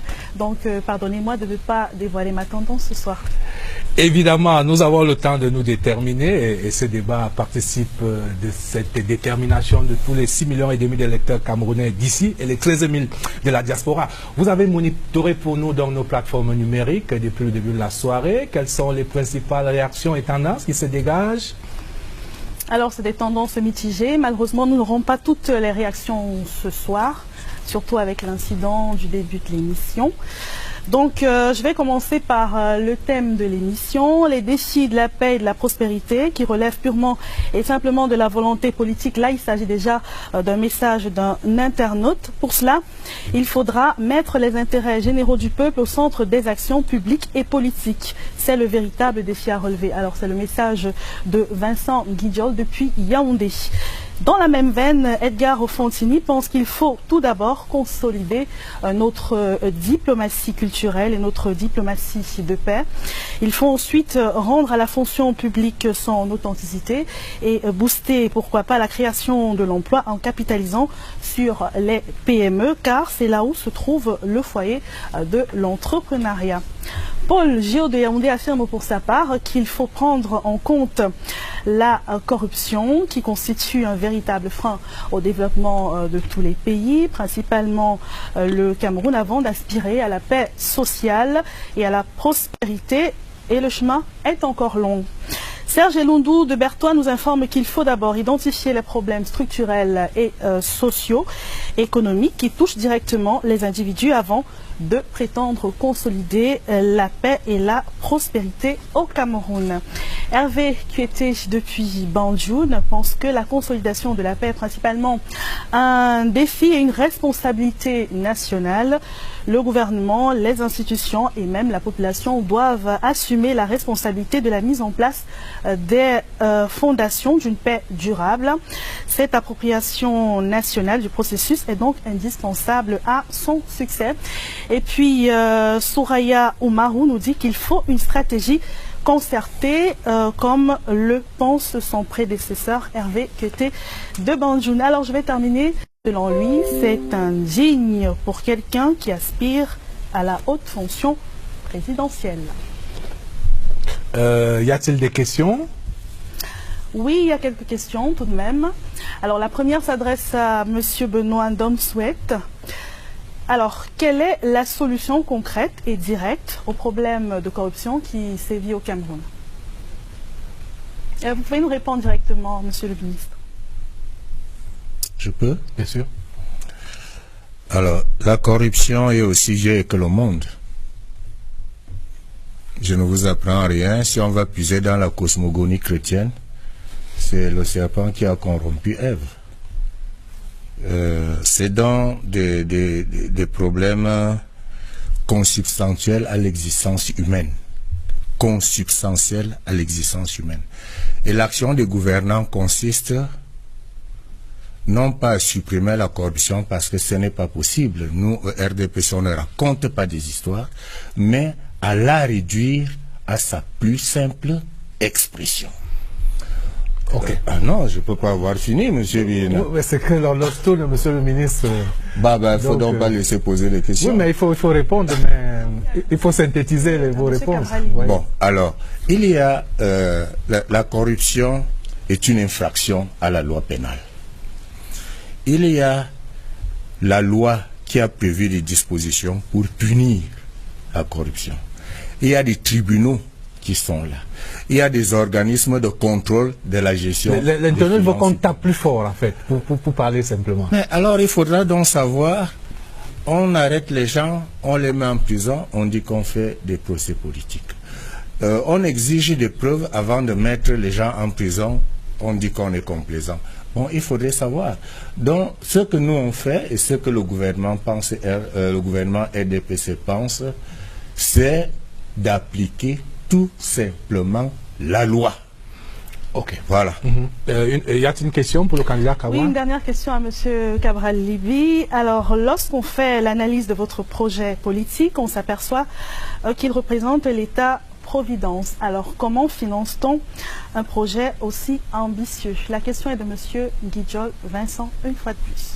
On finance, d'abord je le remercie de trouver le projet ambitieux et non pas spéculatif comme un contempteur qui n'est pas très loin.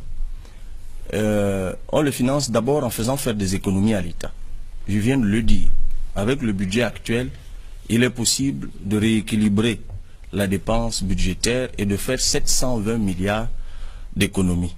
On le finance également en budgétisant certaines recettes. Nous l'avons dit récemment. Vous pouvez prendre simplement le cas des radars sur les axes lourds. Où est-ce que ça va? Vous pouvez prendre le BESC à l'aéroport. Où est-ce que ça va? C'est là quelques exemples. Les radars, ça va dans les caisses de l'État. Hein, oui, mais bien sûr. Mais je parle de dépenses budgétisées. Parce que lorsqu'elles ne sont pas budgétisées, elles courent le risque de partir là où M. Donsoumet peut vous dire. Et puis, il y a des entreprises au Cameroun qui ne sont pas taxées. Ça, c'est un problème. Je l'ai dit récemment, c'est une poche de dépense. Comment vous pouvez expliquer que la Société Générale de Surveillance puisse faire, comme ça a été le cas au mois de juin, où il y a eu seulement à Douala de recettes douanières de 70 milliards, elle est intervenue dans 60 milliards, puisse faire 2,5 milliards de bénéfices, de recettes, sans que ce ne soit taxé?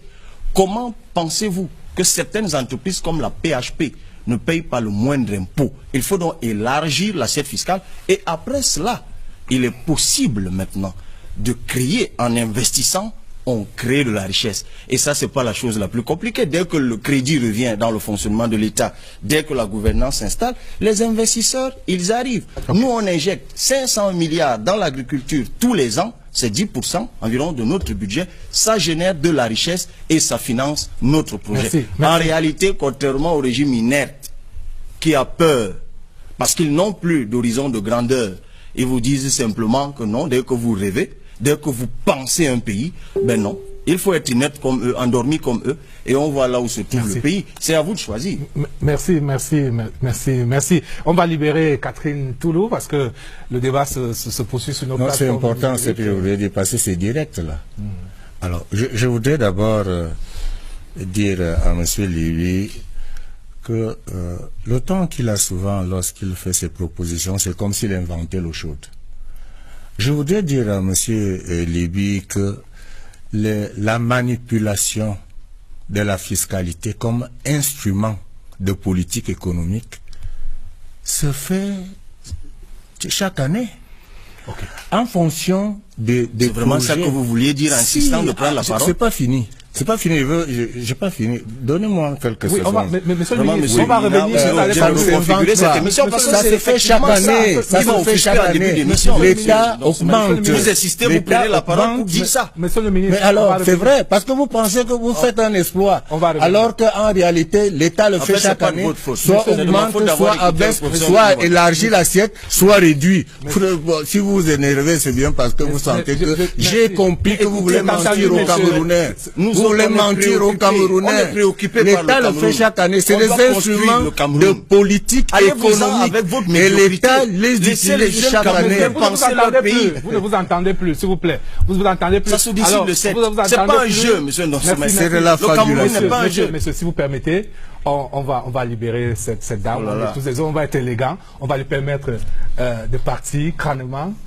Merci, chère Catherine Toulou. Merci à vous. Et on vous retrouve dans 2 semaines. Le débat, il était très riche. Il nous reste malheureusement plus beaucoup de temps. On va diffuser un sujet et on va vous permettre de conclure.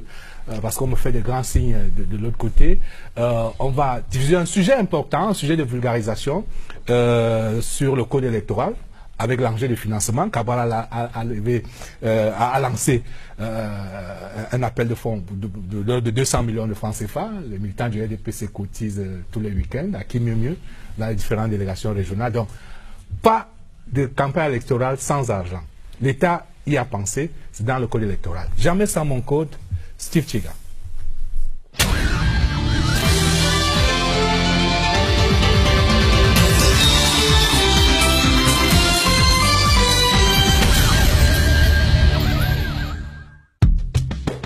Financement de la campagne électorale, l'équation des candidats concernés n'a plus d'inconnus. Ils sont tous connus.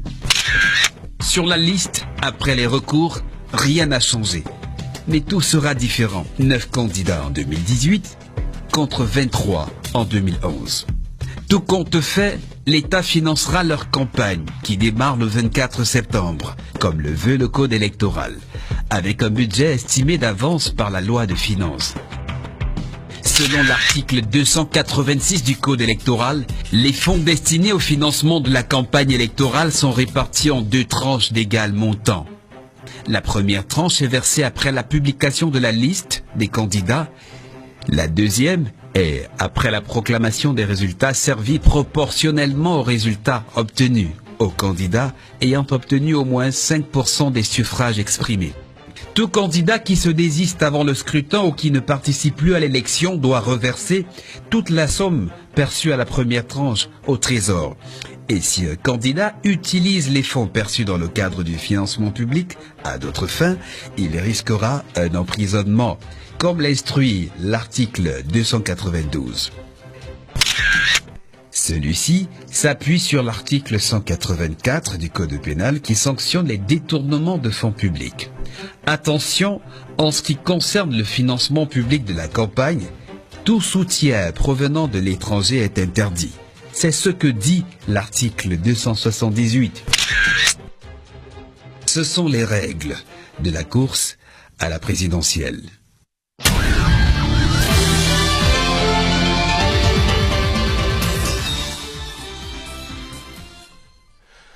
Messieurs, nous n'aurons malheureusement pas le temps d'évoquer les autres séquences. On va juste vous permettre de conclure. J'aimerais encore convoquer un ouvrage que vous avez certainement lu. Hillary Clinton, ça s'est passé comme ça. C'était le titre de l'ouvrage. Parlant elle aussi de sa candidature à l'élection présidentielle, elle dit aussi qu'un candidat se prépare, mature, les premières décisions qu'il va prendre. Alors, ce serait quoi votre première décision, Cabral, si vous êtes élu? Alors, vous souffrirez que je vous dise que pour conclure l'émission, le candidat doit parler le dernier. C'est le modérateur qui donne le tour de parole.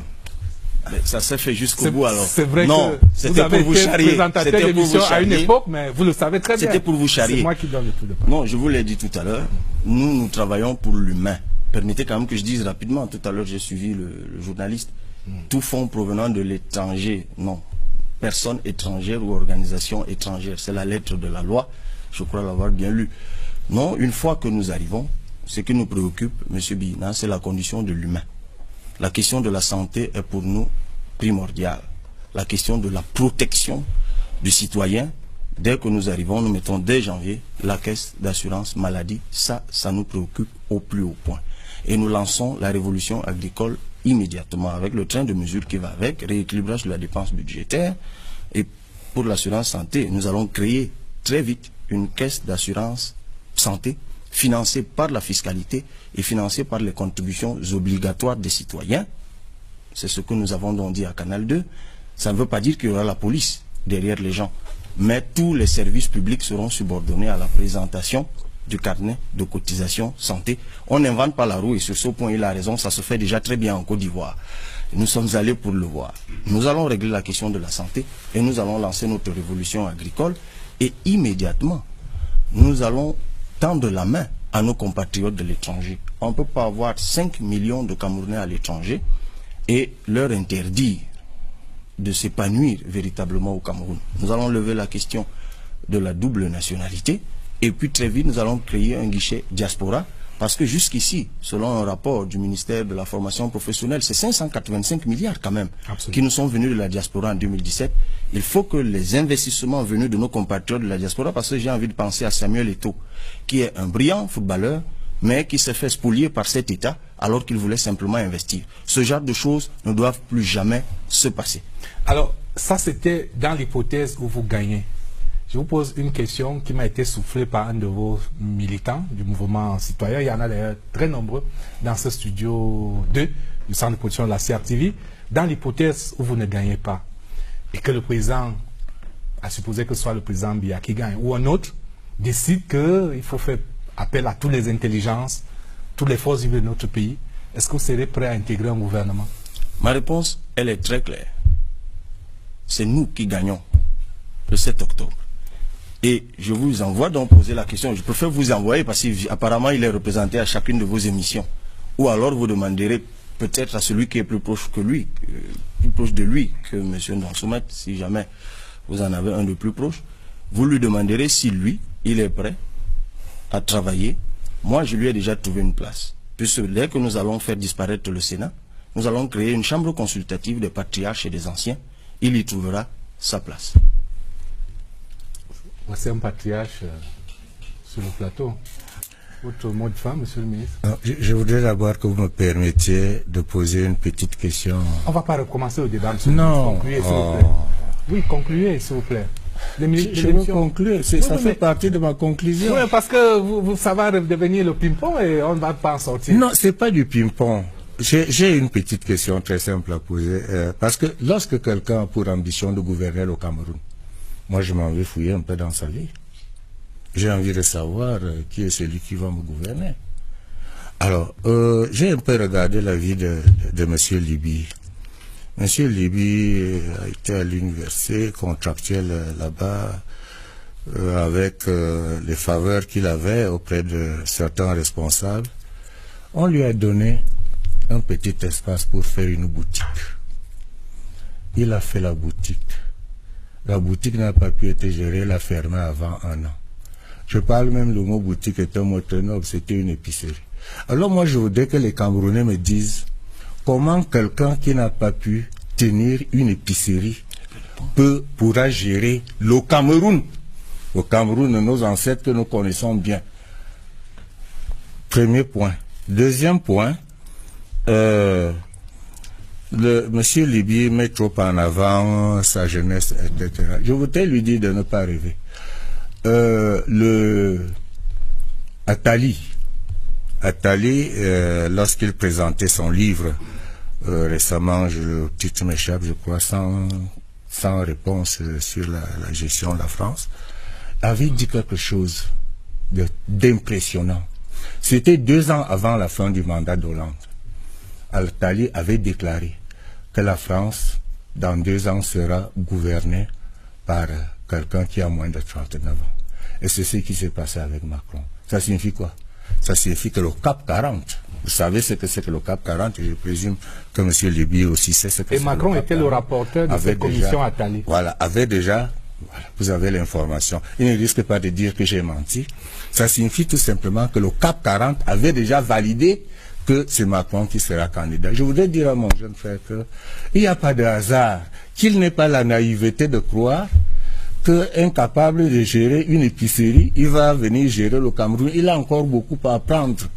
Les Camerounais ne sont pas dupes, stupides au point de confier leur destin à des mains inexpertes qui n'ont jamais posé un acte de gouvernement. Je vous remercie. Voilà, messieurs, il ne me reste plus qu'à vous remercier. Non, juste, parce que là, le débat va repartir. Non, mais juste en une seconde, vous ne pouvez pas laisser dire ce genre de choses. D'abord, la boutique de l'étudiant a fonctionné pendant 2 ans. Lorsque j'ai été recruté, affecté à l'ESTIC, elle a été confiée à M. Soné Nongene Stéphane et j'ai reçu des mains du recteur Tabi Manga le diplôme Ingenium pour mon activité comme leader d'étudiants, y compris la boutique. Je vous ai dit, ce monsieur a un problème. C'est vous qui avez un problème. Bon. Alors, il me reste plus qu'à vous. Personne ne peut vérifier ce que vous dites. Moi, j'ai... Alors, messieurs, il me reste plus qu'à vous remercier. Merci au candidat Libye, Cabral Libye. Merci à monsieur Ndong Soumed, membre du comité central du RDPC, conseiller du secrétaire général du comité central du RDPC. Merci à toutes nos équipes techniques et rédactionnelles. Merci à notre réalisateur Raymond Djalindo, au directeur des rédactions TV, Madeleine Sopicotte, au directeur général de la CRTV, Charles Ndongo. Merci aux millions de téléspectateurs de la CRTV pour leurs ondes sympathiques et magnifiques. Bonsoir et rendez-vous la semaine prochaine avec la version anglaise de cette émission et nous nous retrouvons mardi 4 septembre. Ce sera 100% présidentiel. Bonsoir.